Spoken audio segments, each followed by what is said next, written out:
तो आज हम लोग देखेंगे राउंड रॉबिन शेड्यूलिंग। इसके पिछला क्या था? Shortest remaining time first. इसके पिछला जो बताए थे थोड़ा सा रिकॉल करो, फिर ये मिटा देंगे। लास्ट क्या था? Shortest remaining time first. जिसका रिमेनिंग टाइम कम होगा वो पहले आएगा।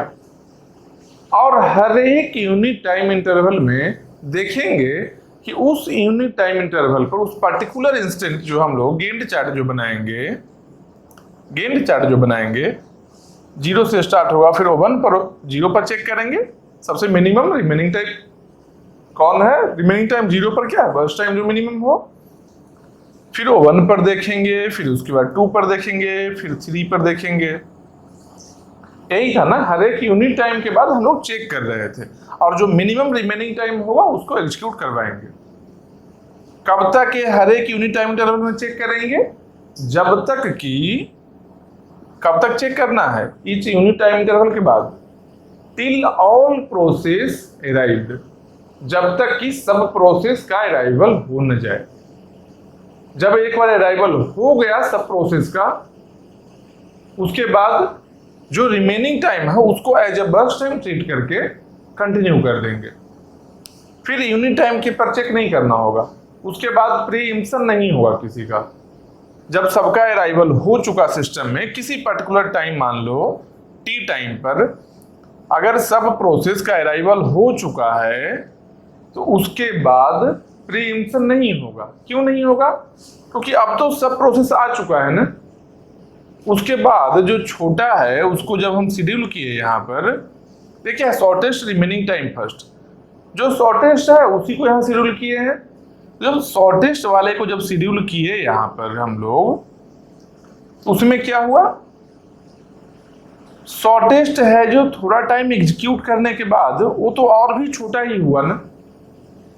तब शॉर्टेस्ट से छोटा कोई और तो नहीं हो सकता है। क्यों? क्योंकि प्रोसेस सब अराइवल हो चुका था पहले ही। अब इसे कोई छोटा नहीं हो सकता है, क्योंकि ये खुद बार बार छोटा होते जा रहा है, बाकी सब तो उतना ही है। इसलिए अब इसको प्रीइम्पशन नहीं करना है, अब इसको टिल कंप्लीशन एग्जीक्यूट करवाना है। फिर उसके बाद जो सबसे शॉर्टेस्ट रहेगा उसको करवाएंगे। मतलब कि सबके अराइवल के बाद अराइवल टाइम सबका जब कंप्लीट हो जाएगा, सबका अराइवल हो जाएगा, उसके बाद शॉर्टेस्ट रिमेनिंग टाइम फर्स्ट कैसा बिहेव करेगा? शॉर्टेस्ट जॉब फर्स्ट टाइप का। तो शॉर्टेस्ट जॉब में इनिशियल बर्स्ट टाइम लेते थे, लेकिन यहाँ पर इनिशियल बर्स्ट टाइम न लेकर उस पर्टिकुलर टाइम पर जब सबका अराइवल हो चुका है, उस टाइम पर जो सबका रिमेनिंग टाइम होगा उसको as a burst time treat करेंगे। हम लोग उसको बर्स्ट टाइम मान लेंगे। इस टाइम में जो सबका रिमेनिंग टाइम होगा उसको बर्स्ट टाइम मानेंगे, फिर शॉर्टेस्ट जॉब फर्स्ट जैसा शेड्यूल कर लेंगे इसके आगे। समझ रहे हो? मतलब हर एक यूनिट टाइम इंटरवल के बाद चेक करते रहना है। कब तक? जब तक कि सबका अराइवल ना हो जाए। ये समझ गए? अब एक और चीज देखो, इसमें एक और ट्रिक है जिससे कैलकुलेशन फास्ट होगा। समझना इस बात को कि अच्छा बार बार हम लोग क्यों चेक कर रहे थे? हर एक यूनिट टाइम इंटरवल में जब तक सब अराइव ना हो जाए तब तक हर एक यूनिट टाइम इंटरवल में क्यों चेक कर रहे थे? हम लोग इसलिए चेक कर रहे थे हर एक यूनिट टाइम इंटरवल में, क्योंकि हम लोग के माइंड में एक चल रहा था। क्या चल रहा था भाई? कि हो सकता है अभी यहां पर है 3 पर, 4 पर हो सकता है किसी और का अराइवल हो जाए, कोई और नया प्रोसेस आ जाए जिसका कि बर्स्ट टाइम पहले वाले के रिमेनिंग टाइम से कम हो। तो जब बर्स्ट टाइम कम होगा पहले वाले के रिमेनिंग टाइम से, तो क्या होगा? पहले वाले को प्रीएम्प्ट करवाना होगा। पहले वाले को प्रीएम्प्ट करवाना होगा। समझ रहे हो बात को? तो जब बर्स्ट टाइम कम होगा, 4 पर किसी का अराइवल हुआ है कोई प्रोसेस का, जब 4 पर किसी नया प्रोसेस का अराइवल हुआ है और उसका बर्स्ट टाइम अगर जो एग्जीक्यूट हो रहा है उससे कम होगा, तब न प्रीएम्पशन होगा। लेकिन मान लो 4 पर किसी का अराइवल ही नहीं हुआ, 4 पर किसी का अराइवल ही नहीं हुआ, तब प्रीएम्पशन हो सकता है क्या? सोचो, मान लेते हैं किसी पर्टिकुलर टाइम में, सबसे पहला तो जानो शॉर्टेस्ट रिमेनिंग टाइम फर्स्ट में जब तक सबका अराइवल ना हो जाए तब तक हर एक यूनिट टाइम के बाद चेक करना था, हम बताए थे ये चीज। जब सबका अराइवल हो जाएगा उसके बाद जो सबका रिमेनिंग टाइम है उसको बर्स्ट टाइम जैसा सोचकर शॉर्टेस्ट जॉब फर्स्ट के अकॉर्डिंग एग्जीक्यूट कर लेंगे। हर एक यूनिट टाइम में चेक करने का जरूरत नहीं है। लेकिन अब उसके सबके अराइवल होने के पहले का ही और बात कर रहे हैं, उसमें थोड़ा और टाइम सेव करना चाहते हैं हम लोग। तो क्या देखेंगे कि हर एक यूनिट टाइम में क्यों चेक कर रहे थे भाई? यूनिट टाइम में इसलिए चेक कर रहे हैं कि हम लोग को ऐसा माइंड में बना हुआ है परसेप्शन कि हो सकता है अगला यूनिट टाइम में कोई नया प्रोसेस का अराइवल हो जाए जिसका बर्स्ट टाइम पहले जो एग्जीक्यूट हो रहा है इसके रिमेनिंग टाइम से कम हो। अगर कम होगा नए वाले का बर्स्ट टाइम तो क्या है, पहले वाले को प्रीएम्प्ट करवाना होगा, नए वाले को शेड्यूल करना होगा। प्रीएम्पशन के लिए हम लोग चेक कर रहे हैं बार बार। लेकिन हर एक सब यूनिट टाइम में प्रोसेस का अराइवल हो कोई जरूरी तो नहीं है। 5 ही प्रोसेस है, मान लो 5 प्रोसेस है और लास्ट वाले का अराइवल टाइम 10 है, ठीक? तो 1 से लेकर 10 तक में 5 ही प्रोसेस आ रहा है ना, तो सब टाइम में तो अराइवल नहीं हो रहा है। 5 ही ऐसा यूनिट टाइम होगा। टोटल कितना है? 1 2 3 4 5 6 अप टू 10 करेंगे तो 10 बार ऐसा यूनिट टाइम आएगा, ऐसा 10 बार आएगा यूनिट टाइम। लेकिन प्रोसेस तो 5 ही है। एक तो ऑलरेडी अराइव अगर हो भी चुका है, अगर 0 पर लेते हैं तो केवल 5 में ही नया अराइव होगा ना। मतलब कि हर एक यूनिट टाइम में कोई जरूरी नहीं है कि नया प्रोसेस आएगा। लेकिन हम लोग क्यों चेक कर रहे थे कि नया प्रोसेस आएगा तो चेक करेंगे, कंपेयर करेंगे बर्स्ट टाइम को। तो यही बोल रहे हैं कि जो हर एक यूनिट टाइम में बेस्ट तरीका क्या है, बेस्ट ऑप्शन है क्या, हर एक यूनिट टाइम में चेक करें। लेकिन अगर इसमें स्पीड एक्यूरेसी सही है तो और स्पीड के लिए क्या करेंगे हम लोग, जिसका रिजल्ट सही ही आएगा। क्या करेंगे हम लोग? तब ही केवल चेक करेंगे जो अराइवल टाइम होगा प्रोसेस का। मतलब क्या कि बहुत सारा प्रोसेस है, P1 है, P2 है, P3 है, P4 है, इसका अराइवल टाइम है, यहाँ कुछ है, यहाँ कुछ है, यहाँ कुछ है, यहाँ कुछ है। मान लो यहाँ 1 है, 3 है, 5 है, 7 है, ये सबका अराइवल टाइम है, ठीक? तो सबसे लास्ट का अराइवल टाइम कितना है? 7 है। तो सबसे लास्ट अराइवल टाइम 7 है, तो 1 से लेकर 7 तक चेक करना एक तरीका है क्या भाई? तो 1 2 3 4 5 6 7 7 बार चेक करना होगा। हम लोग क्या करेंगे कि यहाँ 1 है ना, देखो यहाँ 1 से स्टार्ट हुआ है ना, 1 है, 3 है, 5 है, 7 है। तो हम लोग 1 पर तो पहला प्रोसेस आया तो सही है भाई, इसको एग्जीक्यूट करवाने लगे, गेम चार्ट में लेकर चले आए। फिर 2 पर कोई प्रोसेस आया है क्या? ये जो 2 है, देखो 2 है, 2 पर कोई प्रोसेस आया है क्या? देखो अराइवल टाइम 2 किसी का है? किसी का नहीं है। हम लोग स्टार्टिंग में हर यूनिट टाइम को चेक करना है, इसके अकॉर्डिंग हम लोग 2 पर भी चेक करने जा रहे हैं, जबकि एक फैक्ट ऑलरेडी यहाँ पर लिखा हुआ है कि 2 पर कोई प्रोसेस आया ही नहीं है। तो जब तक नया प्रोसेस कोई आएगा नहीं तब तक प्रीएम्पशन का चांस नहीं बन सकता है, क्योंकि एक छोटा प्रोसेस है वो तो एग्जीक्यूट पहले से ही हो रहा है। कोई नया प्रोसेस आएगा तब ना इसको प्रीएम्प्ट करवाएगा। मतलब कि जो भी यूनिट टाइम अराइवल टाइम में नहीं है, जैसे 2 यहाँ नहीं है तो 2 पर नहीं चेक करेंगे, क्योंकि चेक करने से भी कोई बेनिफिट नहीं है। चेक कर भी लिए तो कोई नया प्रोसेस आया ही नहीं है ना, तो किसे कंपेयर करेंगे? है ही नहीं कोई प्रोसेस। मतलब कि हम लोग को कब कब चेक करना है? जब तक सब अराइवल ना हो जाए, मतलब 7 के पहले, 7 में लास्ट अराइवल हुआ है तो 7 के बाद, 7 के बाद जो होगा वो तो शॉर्टेस्ट जॉब फर्स्ट जैसा एग्जीक्यूशन होगा ही, लेकिन 7 के पहले भी हम लोग को कब कब चेक करना है, जो जितना भी अराइवल टाइम होगा केवल अराइवल टाइम पर ही। हर एक यूनिट टाइम में क्यों चेक करके टाइम वेस्ट करेंगे अपना? जब नया प्रोसेस का अराइवल होगा उसी टाइम में केवल चेक करेंगे। जैसे क्या, 3 पर प्रोसेस आ रहा है ना, 3 पर चेक करेंगे, 5 पर आ रहा है 5 पर चेक करेंगे, 7 पर आ रहा है 7 पर चेक करेंगे। तो मान लो एक ऐसा सीन बन जाए, समझना बात को आराम से, किसी को नहीं समझ में आ रहा हो थोड़ा सा रिपीट करके देखना है एक बार, ठीक। मान लो 3 पर एक प्रोसेस आया, 3 पर हम चेक किए, हम टेंशन कर दिए, लेकिन जो प्रोसेस 3 में आया है उसका बर्स्ट टाइम 1 है, मतलब कि 4 में कंप्लीट हो जाएगा ना, 4 में कंप्लीट होगा ना। चेक तो करना था 5 में, तो बोलो 4 में क्या करेंगे? अरे तो 4 में कंप्लीट हो जाएगा, तो नया प्रोसेस नहीं आया है ना। तो जिस प्रोसेस को ये प्रीम्प्ट करवाया था पहले, वही प्रोसेस आ जाएगा 4 में, क्योंकि बाकी सब जो रिमेनिंग है पहले से आया हुआ है ऑलरेडी अराइव्ड प्रोसेस के बीच में, तो मिनिमम वही था ना जो एग्जीक्यूट हो रहा था, जिसको 3 पर अराइवल के बाद में प्रिंट करवाया। मान लो P2 है, P2 3 पर आया है और P1 को प्रिंट करवाया है 3 पर आने के बाद में। अब P2 का मान लो बर्स्ट टाइम 1 है, ठीक। तो P2 का बर्स्ट टाइम अगर 1 है तो 4 पर जाकर P2 तो खत्म हो गया अपना एग्जीक्यूशन, 3 से 4 गया तो खत्म कर लिया। तो 4 से 5 के बीच में क्या, तो 5 पर चेक करना है, तो 4 से 5 के बीच में क्या होगा भाई, तो 1 को एग्जीक्यूट करवाएंगे, तो क्यों 1 ही तो है सिस्टम में, पहले से तो छोटा यही है। समझ रहे हो बात को?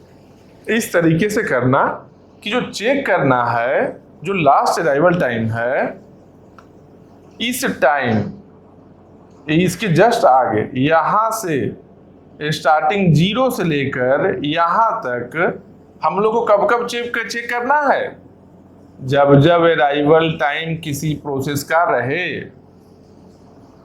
जब जब अराइवल टाइम किसी प्रोसेस का रहे उसी टाइम में केवल चेक करना है, हर एक यूनिट टाइम के बाद नहीं चेक करना है। और इसके बाद कब चेक करना है भाई, तो इसके बाद सिंपली शॉर्टेस्ट जॉब फर्स्ट के अकॉर्डिंग शेड्यूल कर लेना है। शॉर्टेस्ट जॉब में क्या बर्स्ट टाइम के देखेंगे, इनिशियल बर्स्ट टाइम नहीं देखेंगे, क्यों? क्योंकि थोड़ा थोड़ा एग्जीक्यूशन तो हो जाता है ना, रिमेनिंग टाइम का बात कर रहा है, थोड़ा थोड़ा एग्जीक्यूशन हो जाता है। तो इस इंस्टेंट पर 7 के बाद इस इंस्टेंट पर ये टाइम मान लो T1 है, इस टाइम पर जो सबका रिमेनिंग टाइम होगा उसको हम लोग बर्स्ट टाइम मानेंगे। रिमेनिंग टाइम को, इस टाइम में जो रिमेनिंग टाइम सब प्रोसेस का होगा उसको हम लोग बर्स्ट टाइम मानेंगे और शॉर्टेस्ट जॉब फर्स्ट जैसा ही शेड्यूल कर लेंगे। करके देखना है, क्वेश्चन बनाकर देखना, बहुत आसान पड़ेगा। हर एक यूनिट टाइम में नहीं चेक करना पड़ेगा, केवल जब जब नया प्रोसेस का अराइवल हो बस अराइवल टाइम में ही चेक करना है, क्योंकि हर एक यूनिट टाइम में नहीं प्रोसेस आ रहा है। जब नया प्रोसेस नहीं आएगा तो चेक करके क्या फायदा, कोई फायदा नहीं। इसलिए देखना, जो केवल अराइवल टाइम में चेक करना और एक हर यूनिट टाइम में चेक करना, देखना दोनों का आंसर सेम आएगा, तो टाइम बचेगा। लेकिन अराइवल टाइम में, क्योंकि अराइवल टाइम मान लो 5 ही है तो 5 ही चेक करना पड़ा। अब मैक्सिमम 12 है तो 1 से 12 तक में 12 यूनिट टाइम होता है ना, ब्रेक करेंगे 1 2 3 4, तो 12 बार चेक करने से अच्छा है 5 बार ही चेक करें, तो 7 टाइम सेव हुआ ना। तो इसीलिए टाइम कम लगेगा। एक बार देखना है इसको। तो ये लास्ट वाले का है शॉर्टेस्ट रिमेनिंग टाइम फर्स्ट के बारे में बताए। अभी हम लोग देखेंगे क्या, अभी हम लोग देखेंगे राउंड रॉबिन शेड्यूलिंग। तो हम लोग तो कल देख ही लिए हैं लास्ट क्लास में। क्या देखे थे भाई, प्रीएम्पशन एक नया चीज आ चुका था। प्रीएम्पशन क्या होता है, फोर्सफुल स्टॉपेज जो होता है प्रोसेस के लिए, उसको कहते हैं प्रीएम्पशन। चाहे किसी भी कंडीशन के अकॉर्डिंग हो, कुछ कंडीशन इंपोज करते हैं उसके अकॉर्डिंग हम लोग प्रीएम्प्ट करवाते हैं प्रोसेस को, मतलब कि रनिंग स्टेट से वापस रेडी स्टेट में लेकर जाते हैं, यही प्रीएम्पशन है। और प्रीएम्पशन कल हम लोग देखे शॉर्टेस्ट रिमेनिंग टाइम फर्स्ट में। आज हम लोग क्या पढ़ेंगे, आज हम लोग पढ़ेंगे राउंड रॉबिन शेड्यूलिंग। तो राउंड रॉबिन शेड्यूलिंग है, नाम है इसका इसको राउंड रॉबिन को आरआर भी लिखा रहता है। क्या है डिटेल में पढ़ेंगे, आराम से इसको देखेंगे, क्योंकि इसका क्वेश्चन आता है और मोस्ट प्रोबेबली एग्जाम में इसी का क्वेश्चन देता है। क्योंकि होता क्या है, इसमें एक अलग से रेडी क्यू क्रिएट करना होता है। क्या रेडी क्यू है बताएंगे, सब बताएंगे क्वेश्चन में को जब एक्सप्लेन करेंगे, हर चीज बताएंगे। थोड़ा सा चांसेस गलत होने का बढ़ जाता है यहाँ पर, इसलिए ज्यादा ही देता है। जिसमें गलती होने का चांस ज्यादा होगा वही चीज देगा, लेकिन है आसान नहीं, सिली मिस्टेक्स होने का चांस रहता है, उसको नहीं करना है। तो नाम है राउंड रॉबिन शेड्यूलिंग। तो क्या क्राइटेरिया है भाई, देखो क्या लिखा, टाइम क्विंटम या फिर टाइम स्लाइस बोल सकते हैं, और उसके अलावा अराइवल टाइम। कि अराइवल टाइम के अकॉर्डिंग, अराइवल टाइम का मतलब क्या, अराइवल टाइम कभी चेंज होता है क्या, नहीं चेंज होता है।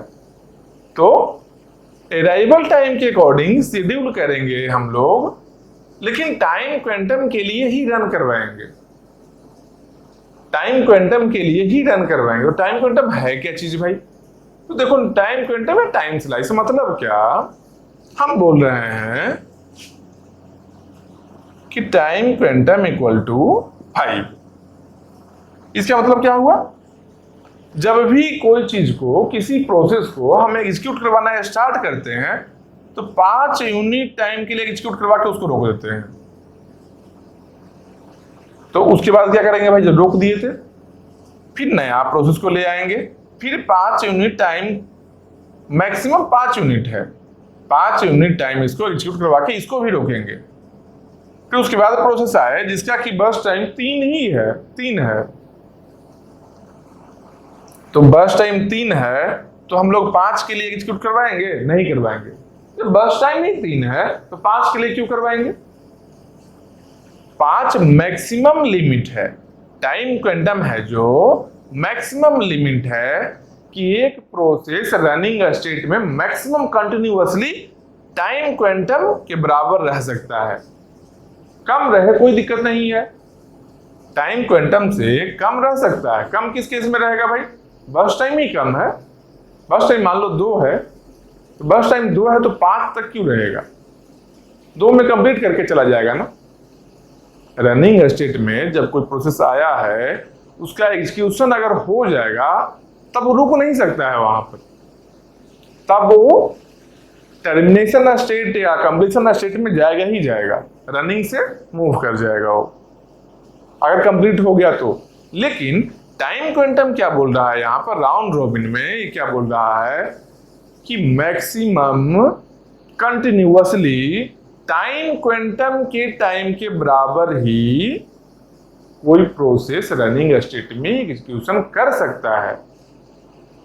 मान लो किसी का बर्स्ट टाइम, किसी का कोई प्रोसेस है जिसका बर्स्ट टाइम मान लो 17 है, मान लेते हैं 17 है, टाइम क्वांटम दिया है 5, तो क्या होगा, तो अगर 17 है बर्स्ट टाइम तो रनिंग स्टेट में जब ये जाएगा तो कंटिन्यूसली 17 यूनिट टाइम नहीं रन कर सकता है। राउंड रॉबिन शेड्यूलिंग क्या बोलता है कि 17 है ना, कोई बात नहीं है, 17 रहे या 27 रहे या 2700 रहे, इसको 5 यूनिट टाइम के लिए रन करवाना है, उसका तो रोक देना है, चाहे बर्स्ट टाइम कितना भी बड़ा रहे। 5 से बड़ा है कोई फर्क नहीं पड़ता, हाँ 5 से छोटा अगर है किसी का, अगर किसी का बर्स्ट टाइम 3 है, अगर इसको कितना देर रन करवाएंगे, इसको 3 यूनिट टाइम ही रन करवाएंगे, 3 में, क्योंकि 3 ही है, कंप्लीट हो गया ना।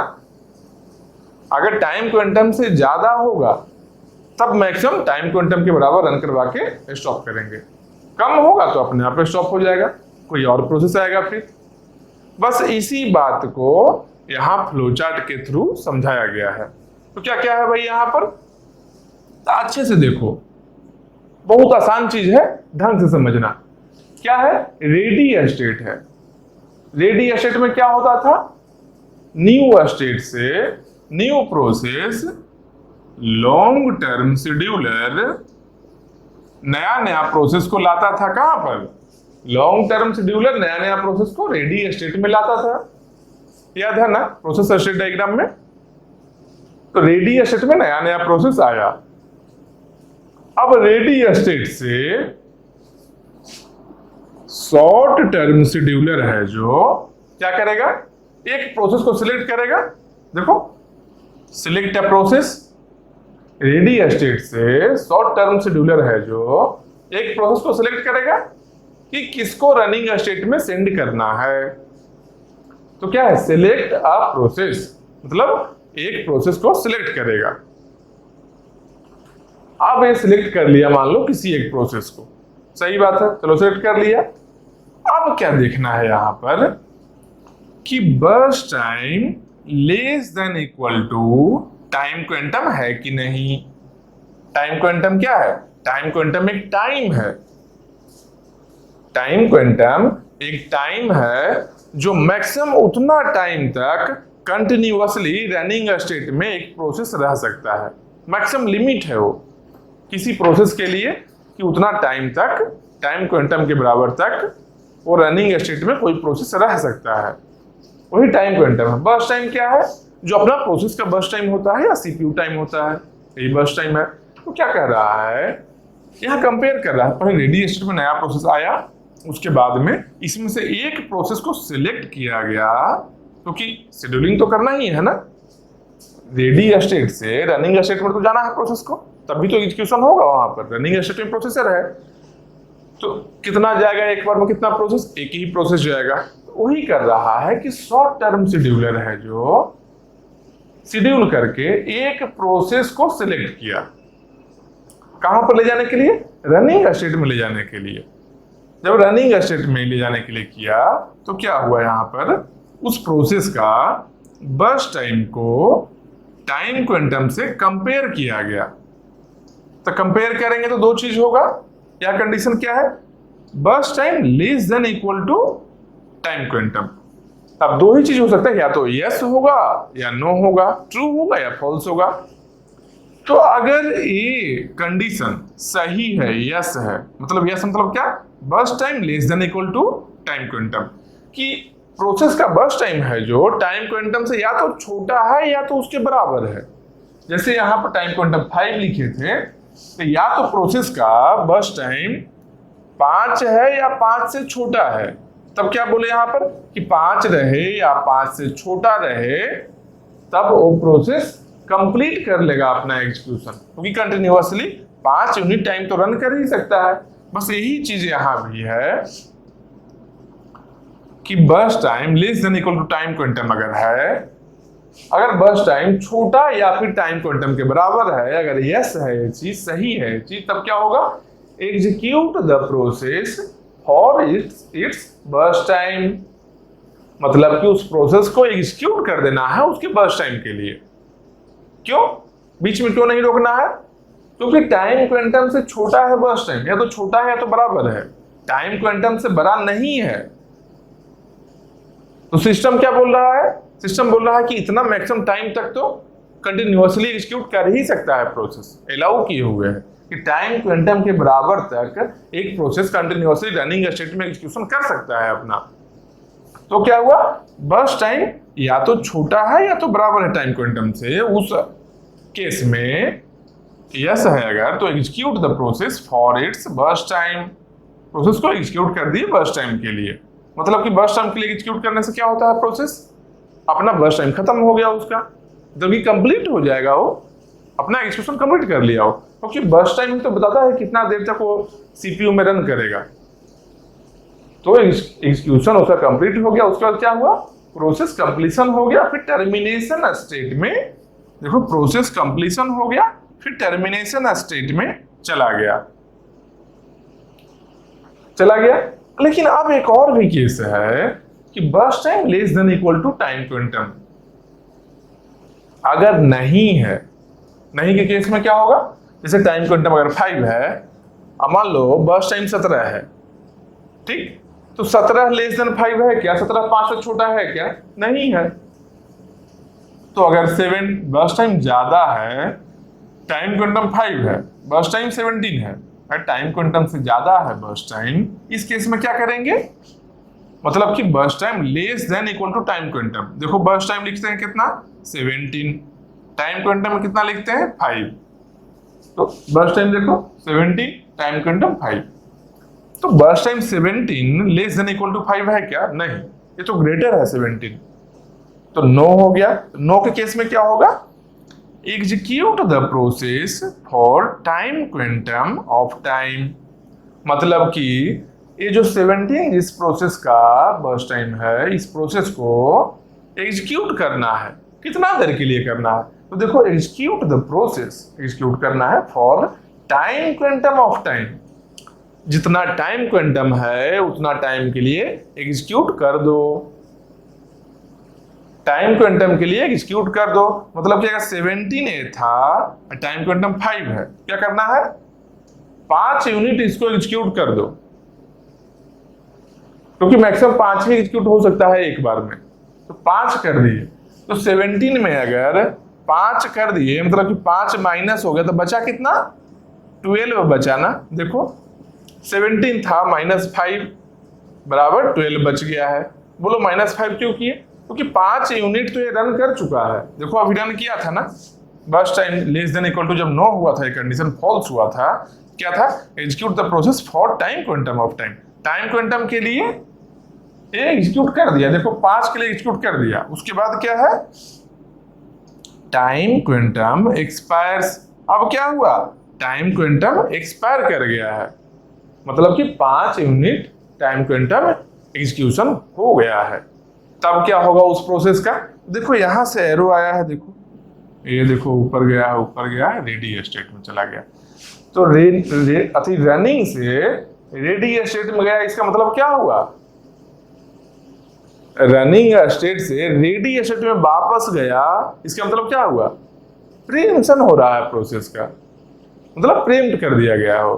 तो देखो ये 12 बचा हुआ है, 17 माइनस 5 12 है, अब फिर से रेडी स्टेट में आ गया है, फिर से रेडी स्टेट में आ गया ये, देखो रेडी स्टेट में फिर से यहां से वापस रेडी स्टेट में आ गया, अब तो बचा है कितना 12 बचा है, तो फिर क्या होगा फिर से शॉर्ट टर्म शेड्यूलर सिलेक्ट करेगा इसको प्रोसेस को, फिर कंपेयर होगा। अब पहले 70 था ना, अब कितना है देखो अब 12 हो गया है, अब यहाँ पर लिख देंगे क्या है, अब 12 लिख दिए, तो आप लिख दिए 12, फिर से कंपेयर करेंगे 12 लेस देन इक्वल टू 5 है कि नहीं है, 12 5 से छोटा है या बराबर है 5 के, नहीं है, फिर से यहाँ आएंगे नो, तो क्या करना है execute the process for time quantum of time, फिर से टाइम क्वांटम 5 के लिए फिर से एग्जीक्यूट कर देना है 12 को, तो 12 है माइनस 5 करेंगे तो क्या आएगा 7 आएगा ना, देखो 12 में से 5 माइनस करो 7 आया,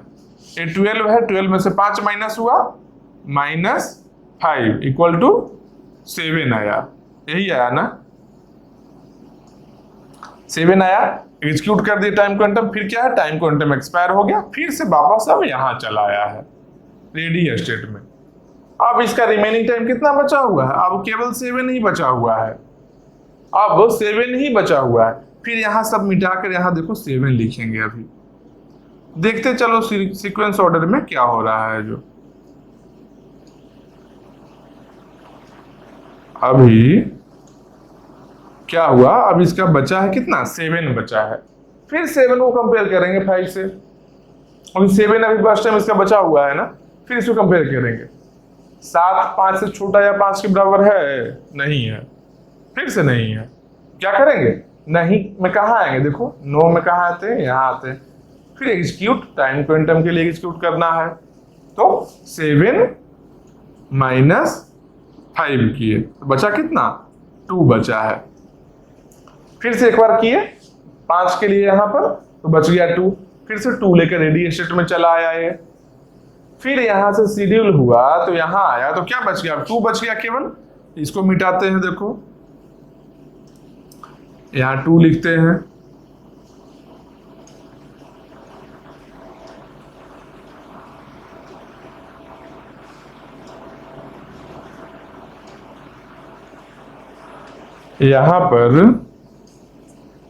यहां पर क्या लिखते हैं 2 लिखते हैं, तो जब 2 लिख दिए यहां पर, अब क्या करेंगे, फिर से कंपेयर करेंगे। फिर से कंपेयर किए, देखो 2 5 से छोटा है, छोटा या बराबर है क्या, 2 लेस देन इक्वल टू 5 है क्या, हाँ 2 लेस देन इक्वल टू 5 है, 5 से छोटा ही है ना 2। तो जब यस होगा, ये कंडीशन ट्रू होगा, तो कहां जाएगा, देखो यहाँ नो वाला था, अब यस वाला इस साइड में जा रहा है, देखो यस हुआ तो इस साइड में जाएगा। अब तो यहाँ क्या है, execute the process for its burst time. अब इसके बर्स्ट टाइम के बराबर एग्जीक्यूट करना है। पहले क्या था, execute the process for time quantum of time. क्यों, क्योंकि पता था कि टाइम क्वांटम है जो छोटा है बर्स्ट टाइम से, इसलिए टाइम क्वांटम के बराबर कर देना है। अब पता चल गया है कि टाइम क्वांटम छोटा तो नहीं है भाई, या तो बराबर है या तो बड़ा है टाइम क्वांटम, मतलब कि छोटा कौन है, बर्स्ट टाइम है, इसलिए बर्स्ट टाइम के बराबर execute the process for its burst time. तो क्या हुआ, 2 ही है बर्स्ट टाइम इसका, एग्जीक्यूट होकर खत्म होकर 0 आ गया। अब 0 आ गया तो क्या हुआ, process completion, process completion, completion होके प्रोसेस टर्मिनेट हो गया। बस यही है राउंड रॉबिन में, और कुछ नहीं है। राउंड रॉबिन में बस यही है, इसके अलावा और कुछ नहीं है। बस एक फ्लो चार्ट के अकॉर्डिंग करना है, बार बार रोटेट होगा, एग्जीक्यूशन होगा, फिर से जाएगा रेडी स्टेट में, फिर आएगा, मतलब बार बार रेडी और रनिंग का जो साइकिल है ना, यहां मान लो रेडी स्टेट बना लेते हैं, यहां रनिंग स्टेट बनाते हैं, तो रेडी से रनिंग गया, फिर रनिंग से आया यहाँ, फिर जाएगा रेडी से रनिंग, फिर वापस आएगा, फिर जाएगा इधर, फिर वापस आएगा, यही साइकिल चलते रहेगा, फिर एट लास्ट कंप्लीट होकर यहाँ कंप्लीशन स्टेट में चला आएगा। बस यही है राउंड रॉबिन में, और कुछ नहीं है। तो बोलो ये क्यों करते हैं, तो इससे बेनिफिट है ना क्या, सब प्रोसेस को जल्दी ही चांस मिलता है। ऐसे क्या था, मान लो बर्स्ट टाइम किसी का ज्यादा है, एक बार आया सिस्टम में, बहुत देर तक एग्जीक्यूट कर रहा है, कोई छोटा प्रोसेस भी है उसके बाद में आया हुआ है, मान लो फर्स्ट कम फर्स्ट सर्व अगर देखते, जो पहले आया है जो पहले एग्जीक्यूट होगा, फर्स्ट कम फर्स्ट सर्व में ही है ना। तो वहां पर क्या हो सकता है कि पहले मान लो कोई बहुत बड़ा प्रोसेस आ जाए, अब उसको चाहिए 10 घंटा का टाइम चाहिए एग्जीक्यूशन के लिए। कोई और प्रोसेस है जिसको केवल 5 मिनट के लिए चाहिए, लेकिन पहला प्रोसेस आया है सिस्टम में, कंटिन्यूअस 10 घंटा सिस्टम को बिजी रखेगा। 5 मिनट के लिए 10 घंटा वेट करना पड़ रहा है एक और प्रोसेस को। राउंड रॉबिन में वही चीज नहीं होता है, चाहे 10 घंटा हो या 20 घंटा हो, लेकिन टाइम क्वांटम फिक्स है। अगर 5 मिनट का टाइम क्वांटम है तो 5 मिनट के लिए ही उसको दिया जाएगा सिस्टम, उसके बाद किसी और को लाया जाएगा। टोटल बर्स्ट टाइम नहीं देखा जाएगा, कौन बड़ा है, कौन क्या है, कौन पहले आया नहीं आया, स्टार्टिंग अराइवल टाइम के अकॉर्डिंग वो शेड्यूल होगा। लेकिन जो भी 5 मिनट टाइम है, जो टाइम क्वांटम है, उसके अकॉर्डिंग ही रनिंग स्टेट में रहेगा। टाइम क्वांटम से ज्यादा रनिंग स्टेट में नहीं रह सकता है। क्वेश्चन बनाएंगे तो और क्लियरिटी आएगा इसमें। अभी फिलहाल ऐसे समय प्रीएम्प्टिव है, देखो बार बार प्रीएम्पशन हो रहा तो प्रीएम्प्टिव है। बस हम लोग क्वेश्चन बनाते हैं, ठीक ना, टाइम क्वांटम टाइम से अराइवल टाइम के अकॉर्डिंग देखेंगे, ये सबको हटाते हैं और क्वेश्चन बनाते हैं। सबसे इंपॉर्टेंस यहाँ पर है क्वेश्चन को सॉल्व करना, क्योंकि थ्योरी कथा कहानी कितना भी सुन लो, लेकिन क्वेश्चन अगर सॉल्व नहीं हुआ है तब एग्जाम में नहीं बनेगा। अब पर्पस क्या है, एग्जाम में बनाना ही तो है पर्पस। इसको भी हटाते हैं। कुछ ऐसा डाउट लग रहा है तो कभी कभी देख लेना रिप्ले करके वीडियो को, लेकिन कोशिश करना एक बार में जो चीज बता रहे हैं उसको एक बार में ही समझने का। इससे बेनिफिट क्या है कि टाइम नहीं किल होगा।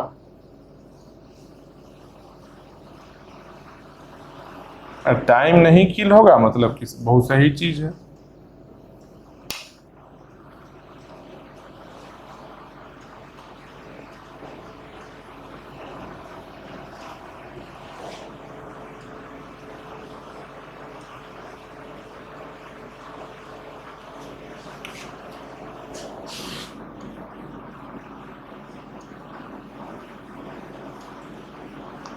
इसलिए आराम से समझते चलो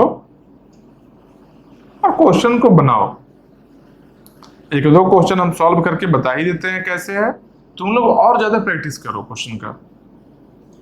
कहीं से भी टेक्स्ट बुक से मिल रहा हो या कहीं और क्वेश्चन मिल रहा हो, प्रीवियस ईयर का क्वेश्चन हो, सब क्वेश्चन को सॉल्व करो। चलो क्वेश्चन ऐसा करते हैं, रेड पेन से ही लिखते हैं क्वेश्चन।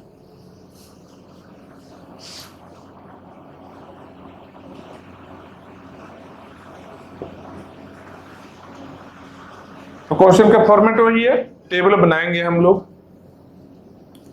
फॉर्मेट में कोई तरह का चेंज नहीं है।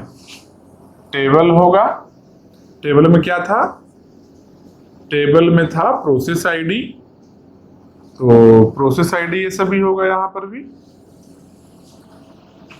अच्छा से देखना क्वेश्चन को, बहुत आराम से देखना, एकदम आराम से हम सॉल्व करेंगे, समझाएंगे। इसको देखना, हर एक चीज समझ लेना। एक क्वेश्चन समझ जाओगे ना, फिर कभी भी नहीं गलती होगा और सब तरह क्वेश्चन बना भी सकते हो। इसे समझना। प्रोसेस आईडी हो गया, इसके बाद क्या होगा, अराइवल टाइम होगा।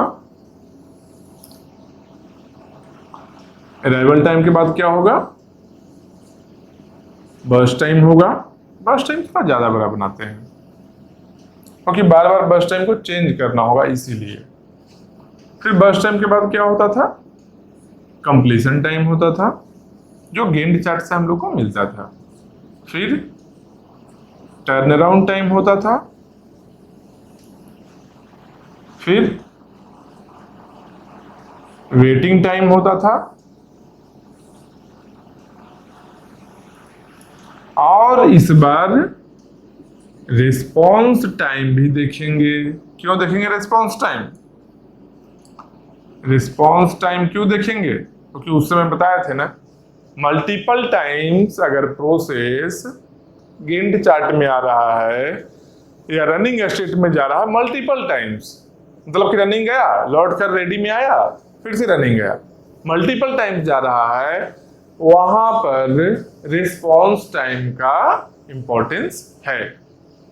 अगर एक ही बार जा रहा है केवल, तो इंपॉर्टेंस नहीं है, क्योंकि रिस्पॉन्स टाइम है जो वेटिंग टाइम जैसा ही बन जाता है। लेकिन मल्टीपल टाइम्स अगर रेडी से रनिंग में मूवमेंट हो रहा है प्रोसेस का, तब रिस्पॉन्स टाइम जरूरी है देखना।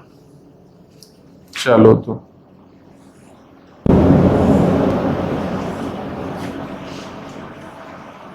ज्यादा नीचे तो बेकार ही करना है, इतना रखते हैं कि टोटल भी हम लोग का हो जाए। नीचे ऐड भी तो करना है एट लास्ट।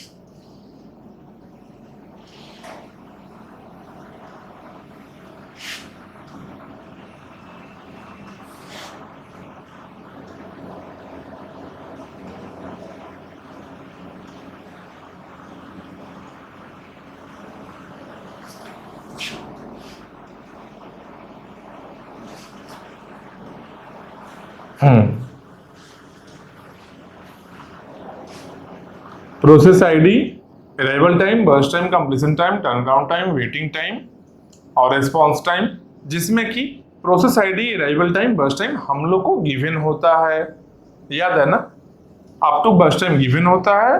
यहां तक देखो, ऐसे बना देते हैं थोड़ा, ये डिफरेंशिएट हो गया। यहां इससे इधर गिवन होता है, उसके उधर हम लोग फाइंड आउट करते हैं, किससे, गैंट चार्ट बनाकर। प्रोसेस लेते हैं P1, P2, P3, P4, P5 और लेके आ 6 लेके आ, चलो 6 ले लेते हैं एक और।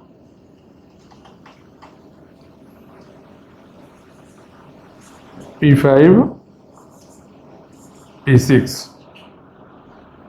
चलो 6 प्रोसेस है, अच्छा ही है।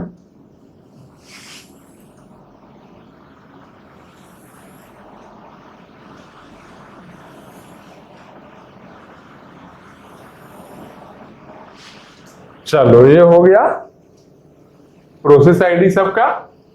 अच्छा एक और चीज यहाँ क्या था, टाइम क्वांटम भी था ना, टाइम क्वांटम ही ले लेते हैं। टाइम क्वांटम कितना लिया जाए,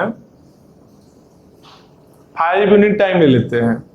क्या 5 लेते हैं, राउंड फिगर रहेगा। ऐसे 4 लेते हैं, चलो 5 छोड़ो 4 ही लेते हैं। 4 नैनो सेकेंड, अगर नैनो सेकेंड में हम लोग देख रहे हैं तब 4 नैनो सेकेंड टाइम क्वांटम है। अराइवल टाइम लिख लेते हैं, ऐसे कर लेते हैं 0 2 1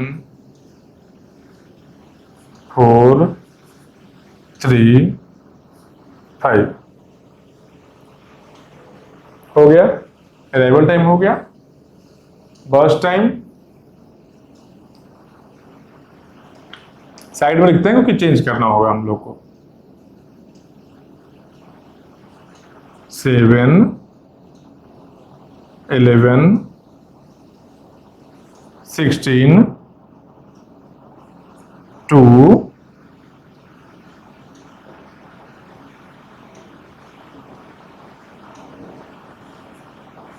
20 1। ये सब क्या है, बर्स्ट टाइम है। टाइम क्वांटम है, process ID, arrival time, burst time है। अब इसके अकॉर्डिंग हम लोग गेंट चार्ट तो बना ही लेंगे, ये बात पता है ना, सब जानते हो। गेंट चार्ट बन जाएगा, और जब गेंट चार्ट बन जाएगा हम लोग का मतलब कि उससे कंप्लीशन टाइम भी हम लोग को मिल जाएगा। और कंप्लीशन टाइम जैसे ही मिलता है बाकी सब तो फाइंड आउट कर लेते हैं टेबल से ही हम लोग। मतलब कि पर्पस क्या है, गेंट चार्ट बनाना है। अब तब यहां पर हम लोग गेंट चार्ट में आते हैं। तो गेंट चार्ट के पहले एक और चीज है, ठीक, राउंड रॉबिन में ही वो केवल है, उसको याद रखना। रेडी क्यू बताया था ना, देखिए रेडी क्यू नाम का चीज आने वाला है, रेडी क्यू भी यहां पर आएगा। अच्छा सॉल्व करते हैं, ब्लैक पेन से करते हैं सॉल्व। ये क्वेश्चन हो गया रेड पेन से, बस आराम से देखते चलो और कुछ नहीं करना है, दिमाग नहीं लगाना है, दिमाग बाकी है जो बाद में लगेगा, अभी केवल देखना है सुनना है। यहां पर ये भी लिख लेते हैं, फाइंड एवरेज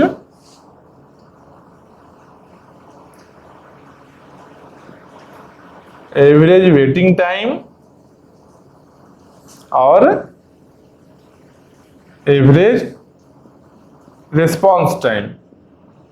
ये फाइंड आउट करना है, find average waiting time, average response time. Average waiting time और average response time find out करना है। लेकिन एक बात तो पता है कि वेटिंग टाइम क्या होता है, turn around time minus burst time, मतलब कि टर्न अराउंड टाइम चाहिए। टर्न अराउंड टाइम क्या होता है, completion time minus arrival time, मतलब कंप्लीशन टाइम भी चाहिए। और कंप्लीशन टाइम के लिए गेंट चार्ट बनाना ही है, इसे गेंट चार्ट तो बनाना ही पड़ेगा। आराम से देखना एकदम, ठीक ना। इस तरीके से समझना है कि एक भी गलती नहीं होना चाहिए कभी भी क्वेश्चन सॉल्व करे तो।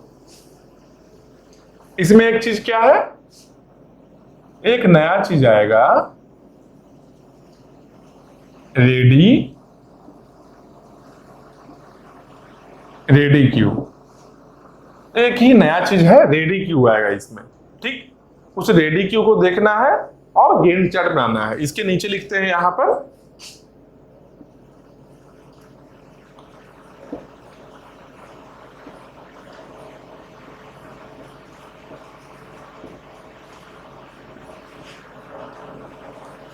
इसके नीचे लिखते हैं गेंट चार्ट बनाना है यहां पर हम लोग को, रेडी क्यू यहां रखना है, ठीक। अब कैसे कैसे करना है भाई, गेंट चार्ट कैसे बनेगा, स्ट्रक्चर तो यही है ना। गेंट चार्ट का स्ट्रक्चर यही है ना, कहां से शुरू होगा, 0 से स्टार्ट होगा, ठीक। 0 में कौन कौन है प्रोसेस आया है, 0 में कौन कौन आया है देखो। 0 किसका किसका अराइवल टाइम है, एक ही 0 है ना, बाकी कोई 0 नहीं है ना, मतलब कि P1 आया है। तो पहले हम लोग P1 को रेडी क्यू में रखेंगे, क्यों, 0 पर यही आया है, ठीक। अब 0 पर रेडी क्यू में P1 तो आ गया, P1 0 पर आया तो रेडी क्यू में रख दिए। फिर P1 को, अभी एक ही प्रोसेस है ना, तो P1 को यहां लेकर आएंगे। तो यहां देखो कौन आया, यहां आया P1। अच्छा से देखना, 6 प्रोसेस लेकर बना रहे हैं, समझ जाओगे, कभी नहीं गलती होगा। राउंड रॉबिन शेड्यूलिंग अच्छे से दिमाग में आ जाए, कभी नहीं गलती करोगे। इसलिए ढंग से देखो। पानी पीना है, पानी पी लो, रुक जाओ। पानी जब पीना न है, हम भी पीते हैं, तुम भी पियो। आराम से बनाएंगे क्वेश्चन, अब मजा भी आएगा।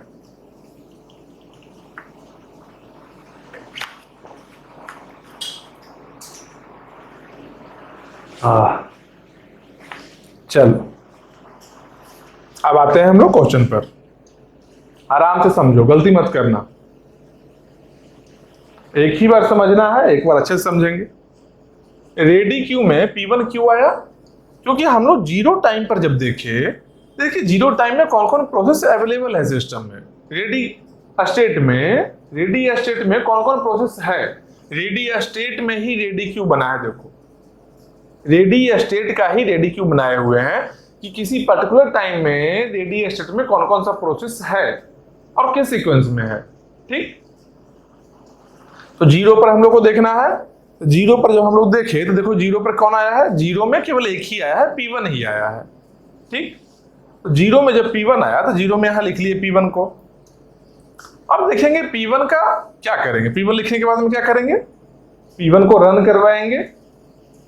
तो P1 को रन करवाने के लिए क्या था, राउंड रॉबिन में रन करवाने के पहले हम लोग चेक करते थे क्या कि P1 का बर्स्ट टाइम है जो टाइम क्वांटम से कम है कि नहीं है, ये चेक करना है। तो देखो P1 का बर्स्ट टाइम कितना है, 7 है। टाइम क्वांटम कितना है, 4 है। टाइम बर्स्ट टाइम 7 है, टाइम क्वांटम कितना है, 4 है। तो 7 लेस देन इक्वल टू 4 है क्या? देखो इस कंडीशन को देखो, यही कंडीशन चेक करते थे ना वहां पर। देखो 7 बर्स्ट टाइम हो गया, 4 टाइम क्वांटम हो गया। यहां पर लिख भी लो, burst time time quantum. 7 less than equal to 4 है क्या? नहीं है। याद करो जब नहीं होता था, एक कंडीशन फॉल्स होता था, तो नीचे आते थे हम लोग। नो के केस में क्या करते थे, यहां पर क्या स्टेटमेंट लिखा हुआ था, execute the process for time quantum time. यहां पर क्या करना है, प्रोसेस को एग्जीक्यूट करना है। कितना टाइम के लिए, टाइम क्वांटम जितना है, जितना टाइम क्वांटम है उतना देर के लिए ही एग्जीक्यूट करना है। तो टाइम क्वांटम कितना है, 4 है ना, टाइम क्वांटम 4 है ना। तो अगर बर्स्ट टाइम 4 से कम या 4 के बराबर नहीं है, मतलब कि 4 से बड़ा है, तो जब बर्स्ट टाइम टाइम क्वांटम से ज्यादा बड़ा रहे तो टाइम क्वांटम के बराबर एग्जीक्यूट करवा लेना है। टाइम क्वांटम कितना है, 4 है। मतलब कि P1 को 4 यूनिट टाइम तक बिना कुछ सोचे समझे एग्जीक्यूट करवाते हैं हम लोग। P1 को कब तक करवाए, 4 यूनिट टाइम। तो 4 हो गया यहाँ पर। अब देखो 4 हो चुका है। अब 4 में हम लोग क्या देखेंगे कि 4 तक में रेडी स्टेट में कौन कौन सा प्रोसेस आया था 4 तक में। तो देखो 0 से 1 जाएंगे, 2 जाएंगे, 3 जाएंगे, 4 जाएंगे, ऐसे चेक करेंगे। देखो 0 से निकले जब, तो 0 से निकलने के बाद कौन आया, 1 पर आया P3। तो 1 पर आया P3 जब 1 पर आया है, अराइवल टाइम 1 है, 0 के बाद 1 ही है ना। P3 जब 1 पर आया है तो यहां पर लिख देंगे P3। लो अच्छा से P लिखते हैं, रुक जाओ, यहां पर लिख देंगे P3। कब, 1 पर आया। फिर 2 पर जाएंगे, 2 पर कोई आया है क्या, देखो 2 पर आया है कौन, P2। 2 पर आया है P2, 2 पर आ गया। फिर और देखो 3 पर कोई आया है क्या, हाँ P5 आया है 3 पर। 3 पर कौन आया, P5 आया है। फिर कहां तक चेक करना है हम लोग को, 4 तक चेक करना है। देखो 0 से 4 तक एग्जीक्यूट करवाएंगे, 4 तक चेक करना है कि इस टाइम में क्या हुआ है। 4 तक में 3 के बाद 4 पर गए तो 4 में देखिए कोई आया है क्या, हाँ अराइवल टाइम 4 है का, किसका है, P4 का है। तो ये भी यहां पर होगा P4 भी आया हुआ था। अब 4 यूनिट टाइम जब तक P1 यहां से यहां तक रन कर रहा था रनिंग स्टेट में, उस टाइम तक जब तक P1 रनिंग स्टेट में था, गैंट चार्ट में रहने का मतलब क्या होता है, रनिंग स्टेट में है प्रोसेस। P1 जब तक रनिंग स्टेट में था उस टाइम तक एक साइड में क्या हो रहा था, प्रोसेस का अराइवल भी हो रहा था।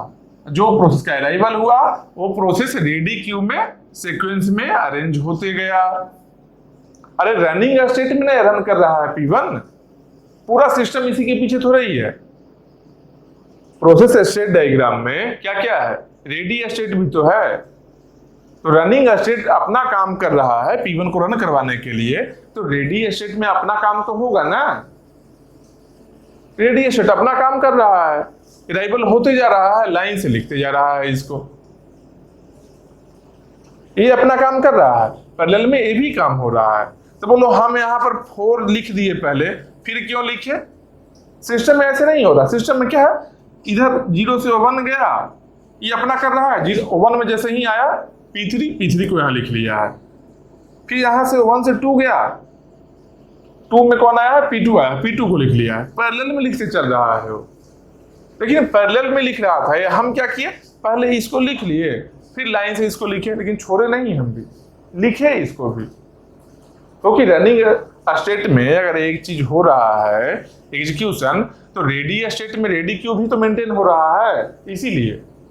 अब देखो क्या हुआ है, P1 यहाँ सबसे पहले था ना, अब P1 तो यहाँ एग्जीक्यूट हो गया ना। देखो P1 हुआ ना, 4 यूनिट टाइम के लिए हुआ, लेकिन हुआ है। अब तो इसको अभी चांस नहीं मिलेगा, कंटिन्यूअस में क्या था, कंटिन्यूअस में टाइम क्वांटम के बराबर भी एग्जीक्यूट करना था। उसके बाद क्या होता था, उसके बाद फिर से रेडी क्यू में चल जाता था, रेडी स्टेट में जाता था ना। याद करो, जब कंडीशन फॉल्स होता था, नो होता था, तो यहाँ पर टाइम क्वांटम टाइम के बराबर एग्जीक्यूट करना है। फिर यहाँ से एक एरो जाकर रेडी स्टेट में जा रहा था ना, याद करो। अभी जो इसका फ्लोचार्ट बनाया था राउंड रॉबिन का ही, सेम वही चीज फिर से रेडी स्टेट में गया। फिर से P1 है जो रेडी स्टेट में जाएगा ना, जो कि रेडी क्यू में जाएगा। तो P1 कहाँ आ गया, P1 फिर से यहाँ आ गया। P1 को दूसरी बार यहाँ लिखने से पहले देख लेना है कि जिस टाइम में P1 यहाँ से बाहर जा रहा है, उस टाइम तक कितना प्रोसेस का अराइवल हुआ है, सबको उसी सीक्वेंस में लिख देना है। तब P1 को फिर से रिपीट करना है। P1 यहाँ काट कर फिर यहाँ पर रिपीट कर दिए। P1 कितना देर का एग्जीक्यूशन हुआ है, 4 टाइम यूनिट का। P1 है कहां पर, देखो 7 था ना, 7 में से 4 माइनस करो तो कितना बचा, 3। 7 माइनस 4 किए, कि 4 के लिए तो एग्जीक्यूट हो गया है ना, तो रिमेनिंग कितना है, 3 है। P1 को नहीं होता है तो यहां पर 3 रिमेनिंग लिख सकते हैं, यहां पर लिख लिए। अब P1 के बाद कौन आएगा, तो P1 के बाद कौन आएगा, अब वहां से नहीं देखेंगे हम लोग, रेडी क्यू से चीज डिसाइड करेंगे, क्योंकि रेडी स्टेट ही है ना। रेडी क्यू से डिसाइड करें कि अगला प्रोसेस यहाँ कौन आने वाला है। अगला प्रोसेस कौन है, P3 है। P3 को हम लोग यहाँ पहले ले आएंगे, जो रेडी क्यू में नेक्स्ट रहेगा उसको यहाँ से यहाँ ले आएंगे, जान लो। P3 को ले आए, फिर P3 के बर्स्ट टाइम को देखने गए हम लोग। P3 कहाँ है, P3 यहाँ है। बर्स्ट टाइम कितना है, 16 है। 16 लेस देन इक्वल टू 4 है क्या, नहीं है। 16 4 से बड़ा तो नहीं हो सकता है, मतलब कि नो, मतलब बर्स्ट टाइम के लिए एग्जीक्यूट करवाना है। तो P3 को कितना देर करवाएंगे, बर्स्ट टाइम क्वांटम के लिए बर्स्ट टाइम नहीं, नो है जब 16 है P3, 16 less than equal to 4 नहीं है, तो टाइम क्वांटम के लिए एग्जीक्यूट करवाना है। टाइम क्वांटम कितना है, 4 है, मतलब कि 4 यूनिट टाइम के लिए P3 को भी एग्जीक्यूट करवाना है। तो P3 यहाँ 4 है, पहले 4 और किया तो कितना हो गया, 4 + 4 8 हो गया। अब P3 8 तक में कर लिया है। तो आप देखेंगे 4 के बाद और भी कोई प्रोसेस आया है क्या, तो देखो 4 के बाद कोई प्रोसेस आया था क्या, 4 के बाद देखो और किसी का अराइवल टाइम नहीं, हाँ है एक मिल गया ना। तो कि P6 आया है, P6 कब आया है, 5 पर ही आया है। P3 रुका है 8 में, P3 का एग्जीक्यूशन रुका है 8 में, लेकिन P6 जब टाइम 5 था तभी आया है, मतलब कि P6 कहाँ आकर रहा होगा, P6 आया होगा कहाँ, रेडी स्टेट में आया होगा। रेडी स्टेट में कहाँ पर रुका हुआ होगा, P6 रेडी स्टेट में रेडी क्यू में रुका हुआ होगा, मतलब क्यू में ऐड हो गया होगा। कौन सा, P6। तो यहां पर क्या लिखेंगे, यहां लिखेंगे P6। P6 लिख दिए ना यहां पर। तो P6 जब यहां लिख दिए और P3 यहां पर एग्जीक्यूशन कर लिया है, मतलब कि ये अपना जो टाइम है यहां पर तो एग्जीक्यूशन कर लिया। और कोई प्रोसेस है क्या 8 तक में आने के लिए, नहीं। देखो 0 1 0 2 1 4 3 5 सब प्रोसेस आ चुका है, अराइवल सबका हो चुका है, और कोई प्रोसेस नहीं है। लास्ट एक बचा हुआ था P6, वो भी आ चुका है रेडी क्यू में। अब कोई और प्रोसेस नहीं है, तो क्या होगा, P3 यहां के बदले तो यहां एग्जीक्यूट कर लिया है, अभी इसका बचा हुआ है ना रिमेनिंग टाइम। देखो कितना बचा हुआ है, 16 था, 4 यूनिट टाइम वहां एग्जीक्यूशन किया है P3, तो कितना हुआ, 16 माइनस 4 कितना हुआ, 12 ही तो हुआ, 12 ही बचा हुआ ही है।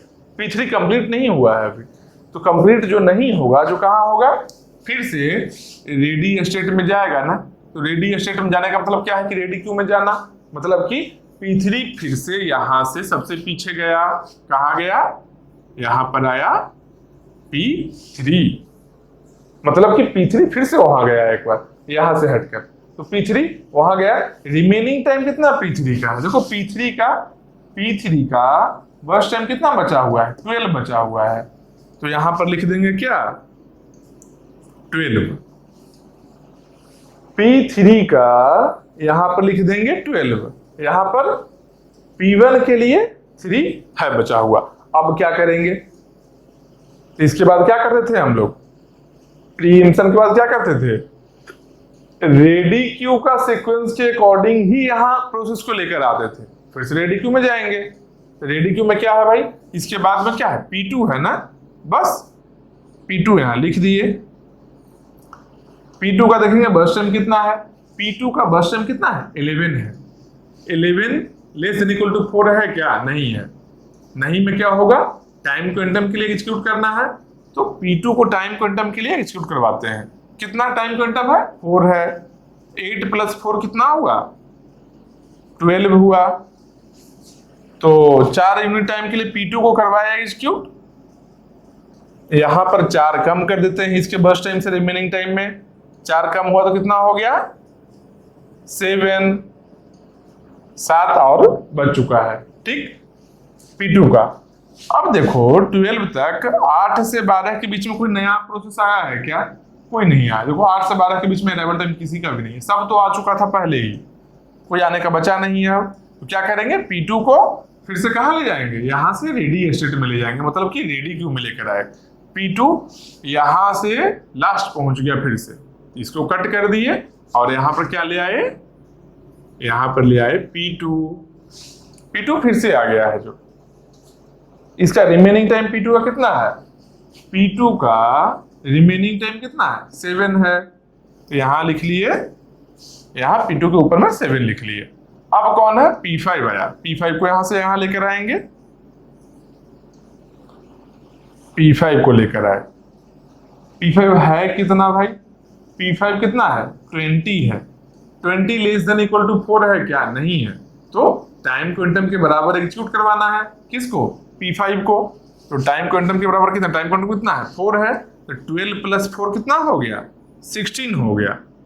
P5 का रिमेनिंग टाइम चेंज करेंगे तो 20 है, 20 से 4 माइनस हुआ तो कितना बचा, 16 हो गया। अब ये नहीं सोचना ये 16 बराबर कैसे हो गया, अरे ये अलग है, इसका रिमेनिंग टाइम है, समझो बात को। आइए तो इसका अलग चल रहा है सीक्वेंस, बार बार टाइम क्वांटम के अकॉर्डिंग है जो एग्जीक्यूशन हो रहा है, इसलिए 12 प्लस 4 16 हुआ है। P5 हो गया। अब P5 कहाँ जाएगा, अराइवल तो सबका हो चुका है, तो P5 यहां से कट कर सबसे लास्ट में जाएगा। लास्ट को अब हम यहां से लिखना शुरू करते हैं, P5 लास्ट ऐसे है, फिर यहां से शुरू है, P5 मान लो यहां आ गया सबसे लास्ट में।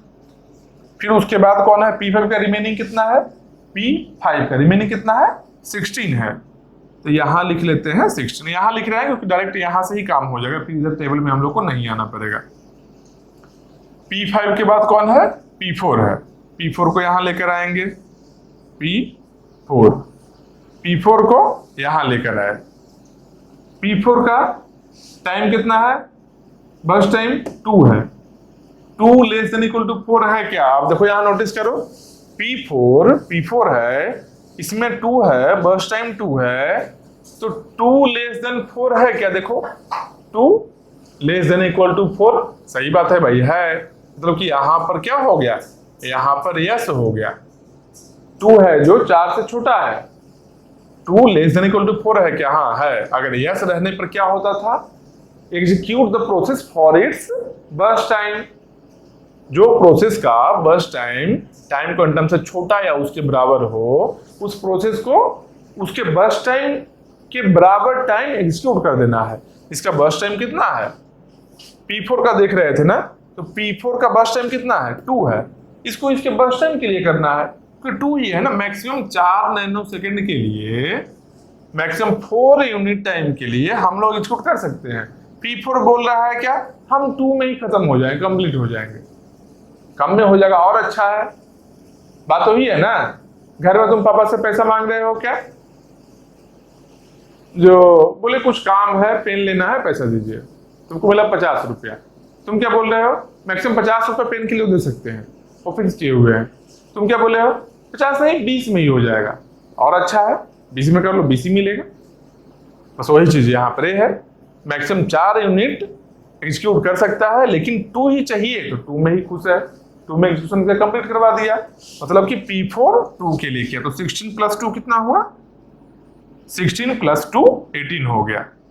मतलब कि P4 यहां से कट गया, यहां पर -2 किए तो 0 आ गया। मतलब क्या है, अब बचा है क्या कुछ रिमेनिंग टाइम, नहीं, P4 0 है, 0 है, मतलब कि टिक लगा लो, खत्म हो गया। अब यहां पर टिक लगा लो, खत्म हो गया। अब P4 ओवर हो गया एग्जीक्यूशन। इसके बाद को P4 जब ओवर हो गया, तो P4 को अब दोबारा काट कर यहां नहीं लिखेंगे। क्यों नहीं लिखेंगे, अरे बचा ही नहीं है, यहां दोबारा क्यों लिखते हैं, क्योंकि यहां टाइम क्वांटम के लिए एग्जीक्यूट होकर रेडी स्टेट में जाता है, तब ना दोबारा लिखते हैं रेडी क्यू में। अब यहां एक दूसरा रास्ता गया, देखो यस हुआ, टर्मिनेट हुआ है प्रोसेस, अपना बर्स्ट टाइम के बराबर एग्जीक्यूट होकर टर्मिनेट हुआ है।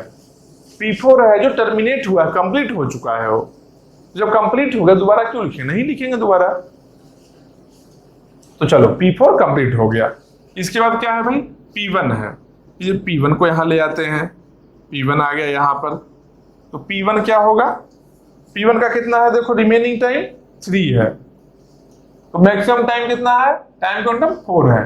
3 है जो 4 से बड़ा है या छोटा है, 3 है जो 4 से छोटा है, मतलब कि इसका रिमेनिंग टाइम जितना है उतना के लिए इसको एग्जीक्यूट करवा सकते हैं हम लोग, तो उतना के लिए एग्जीक्यूट करवाते हैं, 3 के लिए ही। तो 18 प्लस 3 कितना हुआ, 21 हुआ। मतलब कि P1 भी ओवर हो गया, यहां से भी P1 को कट कर दो, यहां से भी P1 को कट कर दो, P1 क्या हुआ, ओवर हो गया, यहां से भी P1 को कट कर दो, टिक लगा लेते हैं, ओवर हो गया, ये P1 आया। अब रिपीट नहीं होगा क्योंकि ओवर हो गया, तो रिपीट क्यों होगा, P1 के बाद क्या है, P6 है, तो P6 को यहां लेकर आएंगे, P6 को यहां लेकर आएंगे। P6 का बर्स्ट टाइम कितना है, P6 बर्स्ट टाइम 1 है, इसका एक ही यूनिट टाइम चाहिए, मैक्सिमम यहां 4 तक रन करवा देता है, एक ही चाहिए, कोई दिक्कत नहीं, एक के लिए रन करेगा। तो P6 एक के लिए रन किया तो कितना हुआ, 21 प्लस 1 कितना हुआ, 22 हुआ ना, तो 22 हुआ, 22 हुआ। P6 कितना है, 1 है, 1 से 0 बन गया, खत्म हो गया। ये भी 3 से 0 बन गया था, खत्म हो गया था। P6 यहां पर टिक लगा लो कि कंप्लीट हो गया है। P6 यहां से भी कट कर देंगे और रिपीट नहीं लिखेंगे यहां पर। क्यों नहीं लिखेंगे, क्योंकि ये तो एग्जीक्यूशन कंप्लीट कर लिया है। दोबारा क्यों लिखते हैं, जब एग्जीक्यूट करके रनिंग स्टेट से रेडी स्टेट में जाता है तब लिखते हैं दोबारा। ये कंप्लीट हो गया, इसको एक यूनिट टाइम ही चाहिए था, कंप्लीट हो गया, खत्म हो गया वो। इसके बाद देखो P6 को यहां टिक लगा लिए। अब इसके बाद कौन है, P3 है, तो यहां लाए किसको, P3 को लेकर आए। P3 का रिमेनिंग कितना है, देखो P3 का रिमेनिंग कितना है? 12 है। 12 है जो 4 से छोटा है या बड़ा है? ज्यादा बड़ा है 4 से, मतलब मैक्सिमम 4 के लिए एग्जीक्यूट हो सकता है। तो 22 + 4 करते हैं, कितना हो गया? 26। P3 को 26 4 यूनिट टाइम के लिए एग्जीक्यूट करवाया तो पहले 12 बचा था, 12 में 4 और कम हुआ तो कितना बचा है वो? अब 8 बचा है, इस 12 को खत्म करते हैं, P3 को यहां से कट करते हैं। अभी और रिमेनिंग टाइम बचा हुआ है ना, P3 को फिर से यहां आप लिखेंगे। देखो P3 को फिर से यहां लिखेंगे, क्यों? क्योंकि कंप्लीट नहीं हुआ है। कंप्लीट होगा तो रिपीट नहीं करेंगे, कंप्लीट नहीं होगा तो रिपीट करेंगे, बात सिंपल है। तो P3 को यहां लिख दे, 8 बचा हुआ है। फिर उसके आगे जाएंगे, P3 के बाद क्या है? P2 है। P3 के बाद P2 है। P2 क्या है भाई? P2 का रिमेनिंग टाइम कितना है? देखो P2 का रिमेनिंग टाइम है 7 है। 7 < 4 है क्या? नहीं है, ग्रेटर है। मतलब कि 4 के लिए एग्जीक्यूट करवाएंगे P2 को। P2 कितना के लिए होगा एग्जीक्यूट? 4 के लिए। 26 + 4 कितना हुआ? 30। P2 का रिमेनिंग टाइम कितना हुआ?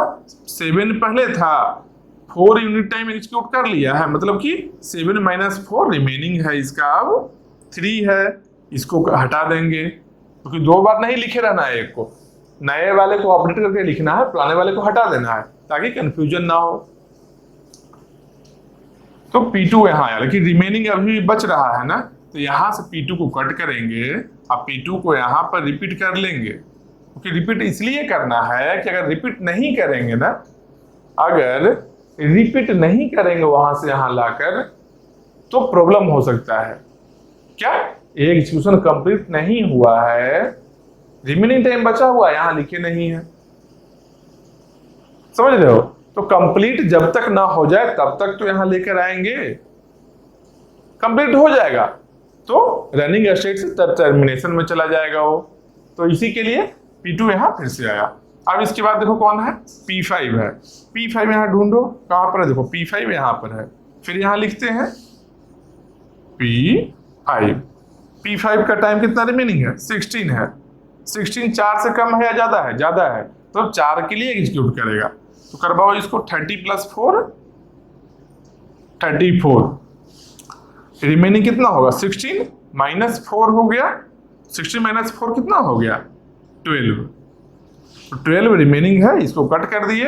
अभी बचा हुआ फिर से रिपीट होगा। P5 को यहां से कट करेंगे, फिर से यहां P5 लिख लेंगे। फिर इसके बाद क्या आएगा? P3 आएगा। P3 आएगा, तो यहां क्या होगा? P3 आया। P3 का रिमेनिंग टाइम क्या है? 8 है। 4 के लिए एग्जीक्यूट करेंगे क्योंकि 4 से बड़ा है 8, तो यहां क्या हो गया? 34 + 4 38। रिमेनिंग कितना है? 8 है। यहां पर 4 और एग्जीक्यूट हुआ, मतलब कि बचा कितना? 4। इसको कट करेंगे, P3 यहां से कट किए और P3 को यहां किए। रेडी क्यू को हमेशा अपडेट करते रहना ही याद रखना, क्योंकि रेडी क्यू से ही प्रोसेस यहां गेम चार्ट में आएगा। रेडी क्यू का बहुत ज्यादा इंपॉर्टेंस है। रेडी क्यू अगर गलत बना लोगे, पूरा क्वेश्चन गलत बन जाएगा। पहले वाले में क्या था? FCFS या शॉर्टेस्ट जॉब फर्स्ट या फिर शॉर्टेस्ट रिमेनिंग टाइम फर्स्ट, वहां क्या था? केवल गेंद चार्ट पर ही कॉन्सेंट्रेट करना था। यहां पर एक रेडी क्यू भी अलग से है, राउंड रॉबिन में और कुछ नहीं है। रेडी क्यू को मेंटेन करना है, बहुत कॉन्शियसली देखना है इसको कि गलती ना हो, एक भी प्रोसेस छूटना नहीं चाहिए। क्योंकि जब रिपीट करेंगे प्रोसेस को, अगर रिपीटेशन किसी एक का छूट गया, मतलब कि पूरा डेटा ही गलत हो जाएगा। इसलिए वो चीज को ध्यान देना है। अच्छा, अब देखो क्या है? P3 है, P3 कट हुआ, फिर से रिपीट हो गया। इसके बाद क्या आएगा? P2 आएगा। इसके बाद आएगा P2। P2 का रिमेनिंग कितना है? 3 ही है ना? 3 < 4 है क्या? हाँ, ये 4 से तो कम है ना 3, मतलब क्या है? P2 कंप्लीट कर जाएगा इस बार 3 एग्जीक्यूट करके। 38 + 3 कितना हुआ? 41 हुआ, मतलब कि P2 कंप्लीट कर गया। P2 यहां से कट कर दिए, यहां से भी कट कर दिए, और P2 को यहां पर भी टिक लगा दिए। खत्म हो गया। बचा क्या? P3 P5 देखो बचा है, P5 और P3 बचा है। देखते हैं कहां तक ये सब जाएगा। इसके बाद क्या आएगा? P5 आएगा। यहां लिखते हैं P5। तो P5 जब आया, या फिर रुक जाओ नीचे लिखते हैं P5, थोड़ा स्पेस ज्यादा रहेगा, यहां लिख लेते हैं, चलो क्या दिक्कत है। इसके बाद का यहां से है, यहां कितना है P2 इनका 41 पर हुआ है, इसको कर लेते हैं 41 इस पॉइंट को। इसके बाद खाली है तो कौन आएगा, P5 आया है, तो P5 आया है। P5 क्या करेगा भाई, P5 का रिमेनिंग कितना है 12 है, 12 है 4 से ज्यादा है, मतलब 4 यूनिट टाइम के लिए ही एग्जीक्यूट करेगा। तो 41 प्लस 4 कितना हुआ 45, रिमेनिंग कितना बचा इसका, तो P5 का यहाँ रिमेनिंग कितना था 12 था, अब 4 और एग्जीक्यूट हुआ है, मतलब कि रिमेनिंग कितना हुआ 8 हुआ है। छोटा में लिखते हैं, ऊपर में और भी तो है, लो इससे बड़ा नहीं लिख सकते हैं, क्यों, क्योंकि ऊपर में और कुछ कुछ लिखा हुआ है, जान लो, मिक्स नहीं करना है। चलो 8 हो गया P5 का, P5 को यहां से कट कर देंगे, P5 यहां से कट करेंगे, रिमेनिंग टाइम अभी 0 नहीं हुआ है, इसलिए P5 को फिर से हम लोग रिपीट करेंगे। P5 रिपीट हो गया। अब इसके बाद कौन है, P3 आया, P3 को यहां लाएंगे, P3 का रिमेनिंग देखेंगे, P3 का रिमेनिंग कितना है 4 है, मतलब कि 4 के बराबर है। तो अगर बस टाइम क्वांटम से लेस रहे या फिर इक्वल रहे, तब क्या करना है, बस टाइम को कंप्लीटली एग्जीक्यूट करवाना है। तो P3 का रिमेनिंग है 4 है, कंप्लीट करेंगे तो क्या होगा, 45 प्लस 4 कितना हुआ 49 हुआ, रिमेनिंग कितना हुआ 0 हो गया, मतलब कंप्लीट हो गया है। देखो 4 था, 4 एग्जीक्यूट करवाए 0 हो गया, मतलब P3 कैंसिल हो गया, अब रिपीट नहीं हो कि 0 हो चुका है। इसके बाद बचा क्या, P5 केवल बचा है, तब P5 ही बचा है, P5 ही बचा है। अब तो क्या होगा, 8 है ना, 8 है, टाइम क्वांटम कितना है 4 है, P3 तो कंप्लीट हो गया, P3 तो कंप्लीट हो गया, बचा है केवल एक ही प्रोसेस P5। तो P5 का टाइम जो है रिमेनिंग टाइम है 8 है, टाइम क्वांटम 4 है, लेकिन एक ही प्रोसेस है, प्रोसेस एक ही है, तो क्या होगा P5 कंटिन्यूअसली 8 यूनिट टाइम के लिए एग्जीक्यूट होगा। लेकिन एक बात याद रखना, राउंड रॉबिन में अगर एक प्रोसेस भी बचे, अभी क्या है एक प्रोसेस ही है ना, एक प्रोसेस भी रहेगा, उसके बावजूद कॉन्टेक्स्ट स्विचिंग होगा। ये सब लाइन क्या है, ये सब लाइन क्या है, देखो ए लाइन है, ए लाइन है, ए लाइन है, ये क्या है, कॉन्टेक्स्ट स्विचिंग यही है ना। याद करो कॉन्टेक्स्ट स्विचिंग बताए थे, क्या था वो, नए वाले को लोड करना है, पुराने वाले को सेव करना है, या फिर सेव कर लिए पहले फिर लोड कर लिए नए वाले को। तो कॉन्टेक्स्ट ऑफ द प्रोसेस था, जिसमें प्रोसेस आईडी रहता था और बहुत सारा प्रोग्राम काउंटर रहता था, जनरल पर्पस रजिस्टर था और बहुत सारा चीज था, जिसमें वो चीज का कॉन्टेक्स्ट स्विचिंग टाइम एक था, टाइम था ना कॉन्टेक्स्ट स्विचिंग टाइम, ये सब लाइन है जो वही है, कॉन्टेक्स्ट स्विचिंग ही है। और राउंड रॉबिन में है तो यहाँ एक ही प्रोसेस बचा हुआ P5 ही है, कोई और नहीं है, कंटिन्यूअसली 8 यूनिट टाइम इसको कर सकते थे, लेकिन उसके बावजूद एक है तब भी कॉन्टेक्स्ट स्विचिंग होगा।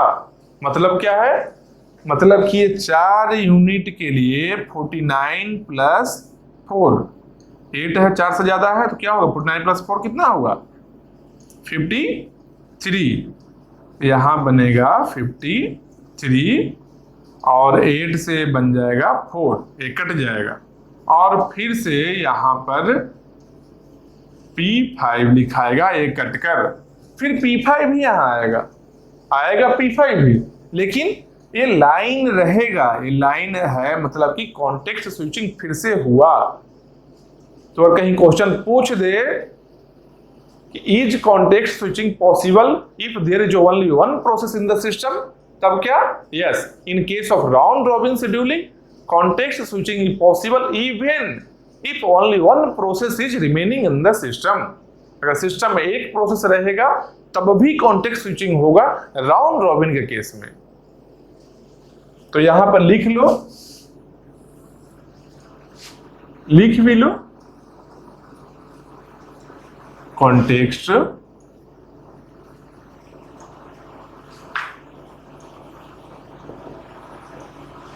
switching done in round robin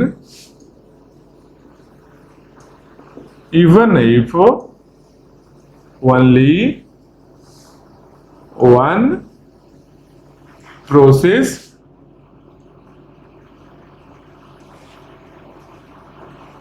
remaining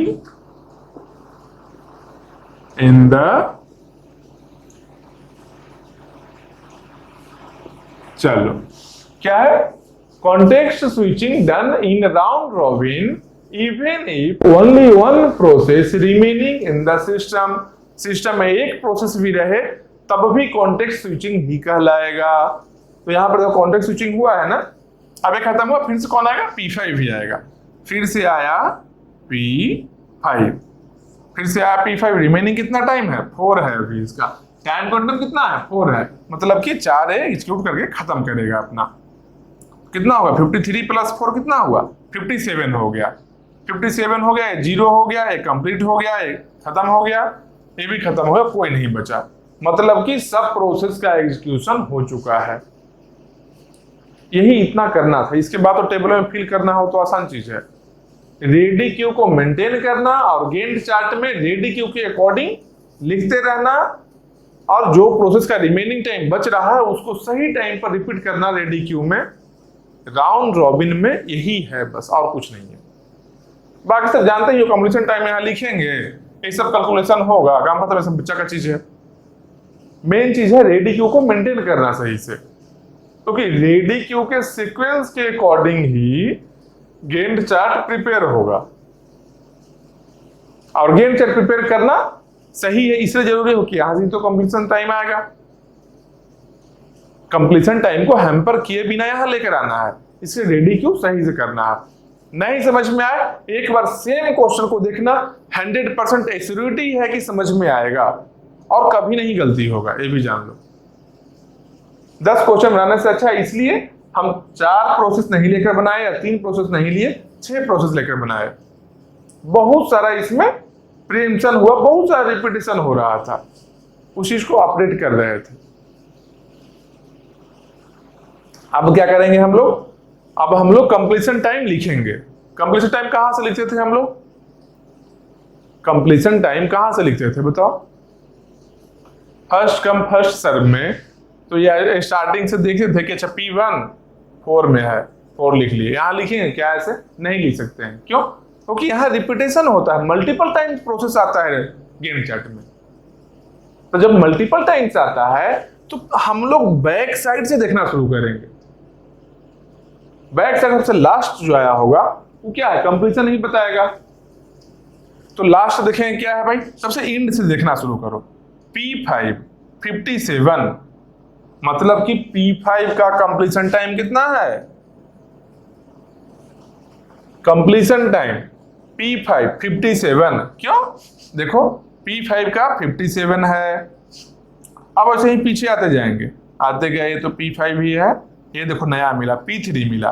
P3 का कंप्लीशन टाइम कितना है, 49 है। P3 का कंप्लीशन टाइम 49 है, तो P3 में लिखेंगे, P3 में कितना 49। फिर आते जाएंगे और पीछे आएंगे, P3 के बाद P5 मिला, P5 तो लिख चुके हैं हम लोग, आए फिर यहाँ आए, मिला P2 मिला है। P2 का क्या करेंगे, P2 है तो 41 में कंप्लीट हो रहा है, P2 का 41, P2 का कितना है 41 है। और पीछे आएंगे क्या मिलेगा, P3 मिलेगा, P3 यहाँ लिख चुके हैं ऑलरेडी। P5 मिलेगा, P5 भी लिख चुके हैं।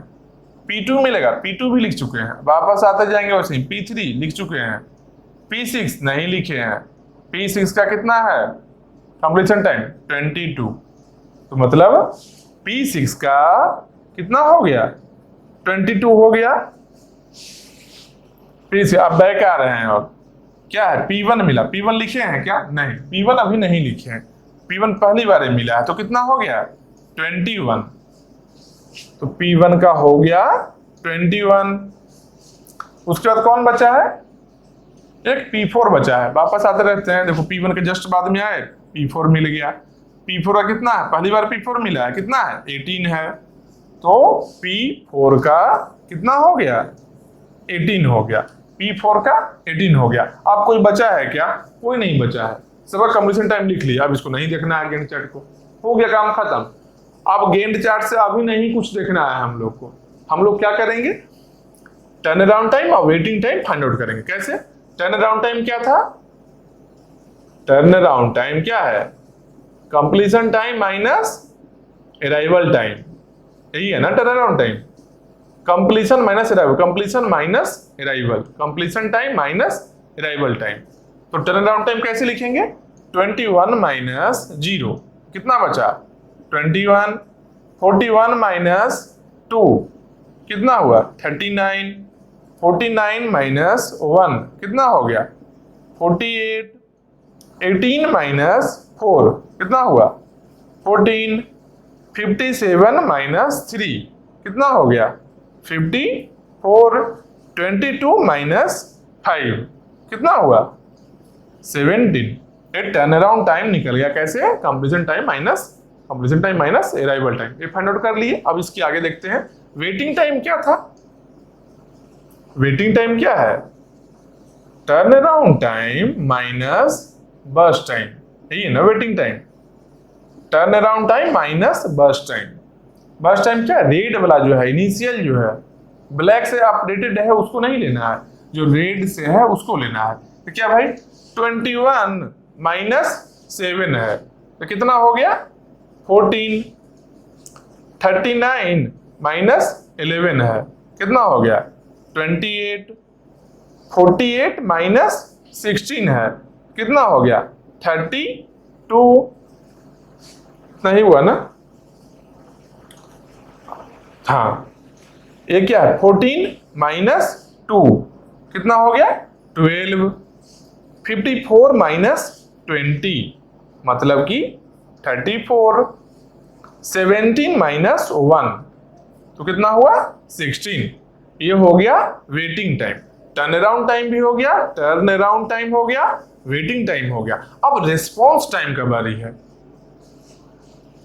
रिस्पॉन्स टाइम कैसे निकालेंगे?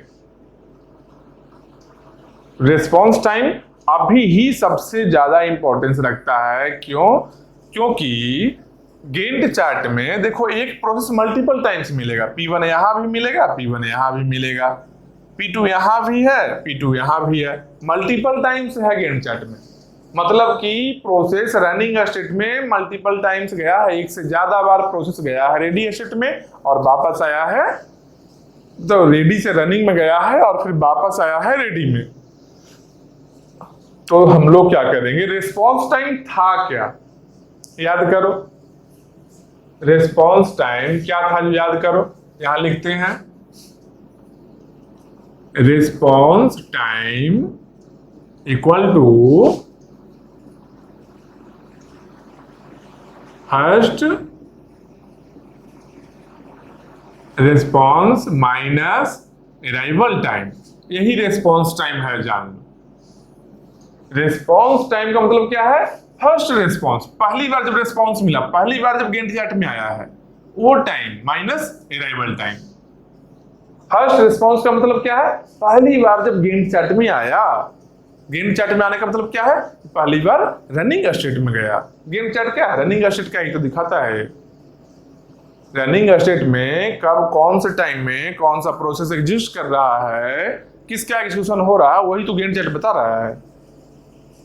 तो यही है रिस्पॉन्स टाइम का मतलब, first response minus arrival time. तो सबके लिए चेक करेंगे। अब हम लोग देखो चेक करेंगे।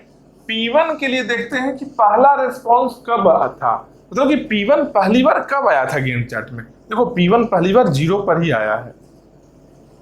P1 पहली बार 0 पर आया है। इसका मतलब क्या है? इसका फर्स्ट रिस्पॉन्स टाइम क्या हो गया? 0 हुआ। 0 माइनस इसका अराइवल टाइम 0, तो 0 माइनस 0 कितना हो गया? 0 ही हो गया। सेम वैसे ही P2 का देखेंगे, फिर से एक बार समझो, P2 का देखेंगे। P2 क्या है? देखो पहली बार P2 कब आया? यहाँ P1 है, P2 यहाँ P2 यहाँ मिला। पहली बार कब आया है? देखो पहली बार इस टाइम में आया है, 8 जब टाइम था तब आया है। तो फर्स्ट रिस्पॉन्स टाइम तो 8 हो गया, फर्स्ट रिस्पॉन्स 8 में मिला है, तो 8 माइनस इसका अराइवल टाइम, किसका? P2 का अराइवल टाइम। 8 माइनस P2 का अराइवल टाइम कितना है? 2 है। 8 माइनस 2 तो कितना हुआ? 6 हो गया। फिर P3 के लिए देखेंगे, एक बार और देख लो। P3 के लिए देखेंगे, P3 कब आया है पहली बार? देखो P3 यहाँ आया है पहली बार, देखो 4 पर ही आया है ना, 4 पर आया है ना पहली बार, मतलब P3 का फर्स्ट रिस्पॉन्स 4 में है। तो 4 माइनस P3 का अराइवल टाइम, P3 का अराइवल टाइम कितना? 1। 4 माइनस 1 कितना हुआ? 4 माइनस 1 3 हो गया। P4 का सेम वैसे ही देखेंगे, देखो P4 यहाँ मिला P4, ये देखो P4 मिला कितना पर? 16 पर है। तो 16 माइनस अराइवल टाइम कितना है? 4 है। 16 माइनस 4 मतलब कि 12। उसके बाद किसका है? P5 का है। देखो P5 का P5 देखो यहाँ मिला, यहाँ पर P5 आया है पहली बार, कितना टाइम है? 12 है ना। तो 12 माइनस अराइवल टाइम 3, 12 माइनस 3 कितना हो गया? 9 हो गया P5 का। उसके बाद कितना है? P6 का है। P6 देखो P6 नहीं है, यहाँ आया P6। कब आया है P6? देखो 21 पर आया है। P6 पहली बार सिस्टम में 21 पर आया है, मतलब कि 21 माइनस P6 का अराइवल टाइम कितना? 5। 21 माइनस 5 का मतलब कितना हो गया? 15 हो गया। बस टेबल फिल कर लिए, यही करना था, सब कुछ फिल हो गया है। देखो अब कुछ नहीं करना है, हम लोग को फाइंड आउट क्या करना है? मान लो एवरेज टर्न अराउंड टाइम है, तो यहां पर टोटल करो, टोटल। ये सीक्वेंस इंपॉर्टेंस है, इसका इंपॉर्टेंस है, ये सब देखो लाइन से यही मिलना चाहिए, खुद से बनाकर भी देखना, ये सब टाइम सब मिलना चाहिए, और टोटलिंग खुद कर सकते हो। अब कुछ नहीं बचा है। क्वेश्चन क्या था? Find average waiting time and average response time. Waiting time का एवरेज है, रिस्पॉन्स टाइम का एवरेज है, इसको टोटल करो, इसको टोटल करो। टोटल को नंबर ऑफ रोज कितना है? 6 है, तो टोटल डिवाइडेड बाई 6 कर लो। टोटल जो भी आया उसको डिवाइड अगर कर दोगे 6 से तो क्या होगा? एवरेज निकल जाएगा ना। यहाँ भी टोटल मान लो T है, टोटल डिवाइड बाई 6 कर दिए तो एवरेज निकल गया। यहाँ भी सेम और सेम टर्न अराउंड टाइम का है, टोटल T है, T डिवाइडेड बाई 6 कर दिए। मान लो T डैश है, यहाँ पर T है, यहाँ पर T डबल डैश है, अलग अलग T ट्रिपल डैश ले लिए बाई 6। अपना अपना वैल्यू आ गया, सबका सब एवरेज आ गया। बस यही चीज है। एक चीज और याद रखना, अब तक समझ गए हो ना, इसको फाइंड आउट करो, सबका देख लो कितना एवरेज है, टोटल करो और डिवाइड बाई 6 कर लो, ये फाइंड आउट हो जाएगा। अब एक और चीज, छोटा सा चीज देखो, क्या? वीडियो पॉज करके फाइंड आउट कर लो, फिर प्ले करना, बाकी हम जो आगे बोलने वाले हैं वो समझ में आएगा। एक चीज, छोटा सा चीज क्या देखना है कि जो रिस्पॉन्स टाइम है, रिस्पॉन्स टाइम के लिए देखना क्या है कि अगर सिंपल एक बात जानो, अगर ऐसा रहे कभी जो टाइम क्वांटम अगर छोटा होगा, टाइम क्वांटम है जो अगर कम होगा, छोटा होगा, तब रिस्पॉन्स टाइम क्या होगा? टाइम क्वांटम छोटा रहेगा, मतलब P1 4 तक, 0 से 4 तक रन किया ना, मान लो टाइम क्वांटम 1 होता, क्या रहता? 1 तक में रन करता। P3 यहां पर ही आ गया होता, फिर P2 आ गया होता 1 के लिए, फिर P5 आ गया होता 1 के लिए। जल्दी जल्दी प्रोसेस स्विच कर रहा है, तो बार बार जब चेंज हो रहा है प्रोसेस, प्रीएम्पशन जल्दी जल्दी हो रहा है, मतलब कि नया प्रोसेस आ रहा है, मतलब कि जो रिस्पॉन्स टाइम है, P3 को पहली बार रिस्पॉन्स 4 में मिला है, जो यहाँ पर उसको मिल गया होता 2 पर ही। P3 देखो O1 पर आया था, O1 पर ही मिल जाता है इसको पहला रिस्पॉन्स। इसका रिस्पॉन्स टाइम P3 का कितना हो जाता है, यहां पर देखो P3 का 0 हो जाता है। मतलब कि अगर टाइम क्वांटम का वैल्यू छोटा होगा, टाइम क्वांटम का वैल्यू अगर छोटा होगा तो रिस्पॉन्स टाइम कम होगा, एवरेज भी कम होगा। कहां पर हम लिखे, यहां पर लिख दें कोना में, इस कॉर्नर में लिखे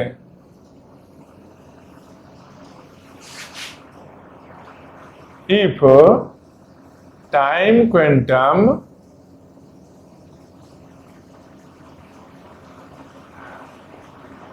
very less then response time less। अब शॉर्ट में लिख रहे हैं, इसको एलेबोरेट करके समझ लेना कि अगर टाइम क्वांटम का वैल्यू छोटा होगा तब रिस्पॉन्स टाइम भी, रिस्पॉन्स टाइम बोलो या एवरेज रिस्पॉन्स टाइम बोलो, दोनों ही कम होगा। हम शॉर्ट में लिख रहे हैं, दिमाग में याद रखने के लिए समझाए हैं इसीलिए। ठीक, टाइम क्वांटम जब कम होगा तो रिस्पॉन्स टाइम भी कम होगा। पहला ये चीज हो गया। दूसरा छोटा छोटा पॉइंट है जिसको याद रखना है। ठीक, दूसरा क्या चीज है कि अगर टाइम क्वांटम कम होगा, टाइम क्वांटम कम होगा अगर, देखो बार बार स्विच करेगा, क्योंकि एट लास्ट एक बात जान लो, एक बात पक्का है कि जितना भी प्रोसेस है इसका जो बर्स्ट टाइम है, जैसे 7 है, 11 है, 16 है, 2 है, 20 है, 1 है, अपना बर्स्ट टाइम तो कंप्लीट करेगा ही करेगा। बिना बर्स्ट टाइम कंप्लीट किए कंप्लीशन स्टेट नहीं जाएगा। चाहे इसको 10 बार जाना पड़े रनिंग स्टेट में या 100 बार जाना पड़े, कंप्लीट करेगा। जब तक नहीं तब तक कंप्लीशन स्टेट में नहीं जाएगा। तो अगर हम छोटा टाइम क्वांटम रखेंगे, टाइम क्वांटम वैल्यू अगर छोटा रखेंगे तो बार बार टेंशन होकर प्रोसेस स्विच करेगा, चेंज करेगा बार बार। जैसे यहां से अगर लेते हैं 12 है, 0 से 12 तक का अगर इसको हम देखेंगे जूम करके, तो जब 12 आया है यहां पर, तो यहां पर क्या है, P1, P3, P2 तीन ही प्रोसेस आया है ना। लेकिन अगर टाइम क्वांटम 2 लिए होते हम, तो 3 प्रोसेस 6 टाइम में ही आ जाता। बाकी टाइम में क्या आता,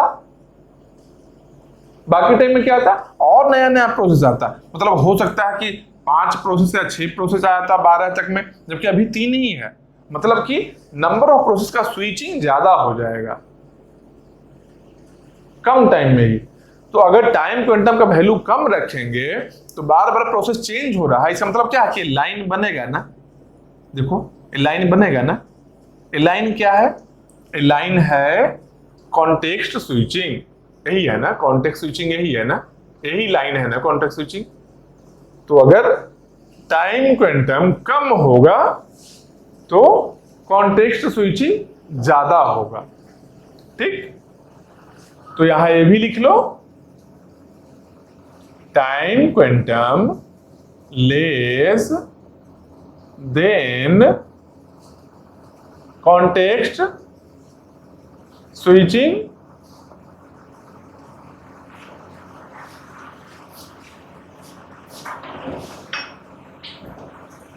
देन, इसको लिख लो नंबर ऑफ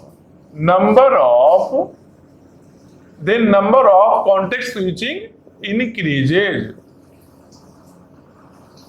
नंबर ऑफ क्यों लिखे कि कॉन्टेक्स्ट स्विचिंग टाइम को ना समझ लो, कॉन्टेक्स्ट स्विचिंग टाइम इंक्रीज हो जाए ये नहीं समझ लेना है।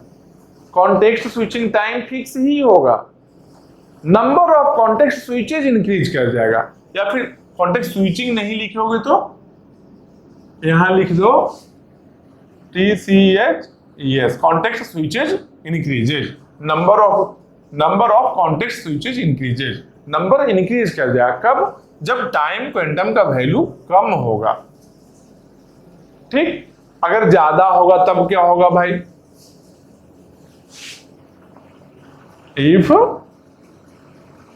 टाइम क्वांटम लार्ज, देन अगर लार्ज रहे टाइम क्वांटम का वैल्यू तब क्या होगा, तब रिस्पॉन्स टाइम भी ज्यादा होगा और कॉन्टेक्स्ट स्विचिंग भी कम होगा। सीधा इसका इन्वर्स होना है। If time quantum large then response time large and context switches क्या डिक्रीजेज। बस ये पॉइंट को केवल याद रखना, समझ के याद रखना है क्या क्या है इसमें। यही मेन चीज है राउंड रॉबिन का। कैसे क्वेश्चन को सॉल्व करना है देख लो अच्छे से। एक ही क्वेश्चन है बताया हुआ, लेकिन एक क्वेश्चन में हर चीज बताया हुआ है। इसे जल्दी जल्दी नहीं बताए हैं, बहुत आराम से बताए हैं। नहीं समझ में आए ये सब देखना। रिस्पॉन्स टाइम क्या है, context switching done in round robin even if only one process remaining in the system. हर चीज को देखना। रेडी क्यू कैसे प्रिपेयर हुआ है, गेम चार्ट कैसे बनाए हैं, ये सब टेबल फिल किए। एवरेज निकालना तो आसान है, बेसिक चीज है, एवरेज कोई बड़ा मैटर नहीं है। बाकी सबको देखना। बस यही है राउंड रॉबिन शेड्यूलिंग। और बाकी का क्या है क्वेश्चन बना। और क्वेश्चन तो ऐसा कुछ नहीं है डिफरेंट क्वेश्चन। इसमें रेडी क्यों ही बनाना यार है, और कुछ रहता नहीं है इसमें।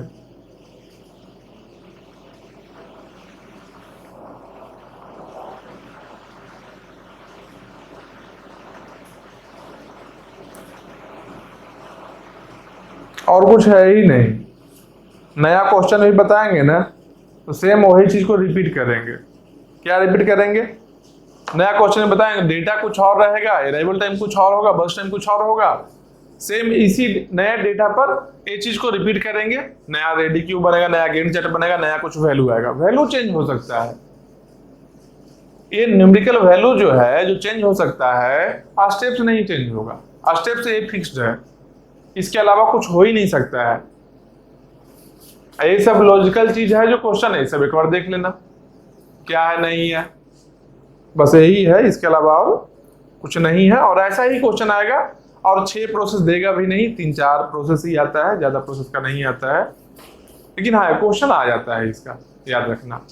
इसका क्वेश्चन आ जाएगा, इसको ढंग से बनाना है। बस फिर बनाओ क्वेश्चन जैसा होता है। इसके आगे का क्या है, लॉन्गेस्ट जॉब फर्स्ट है सर, उसको हम लोग देखते हैं।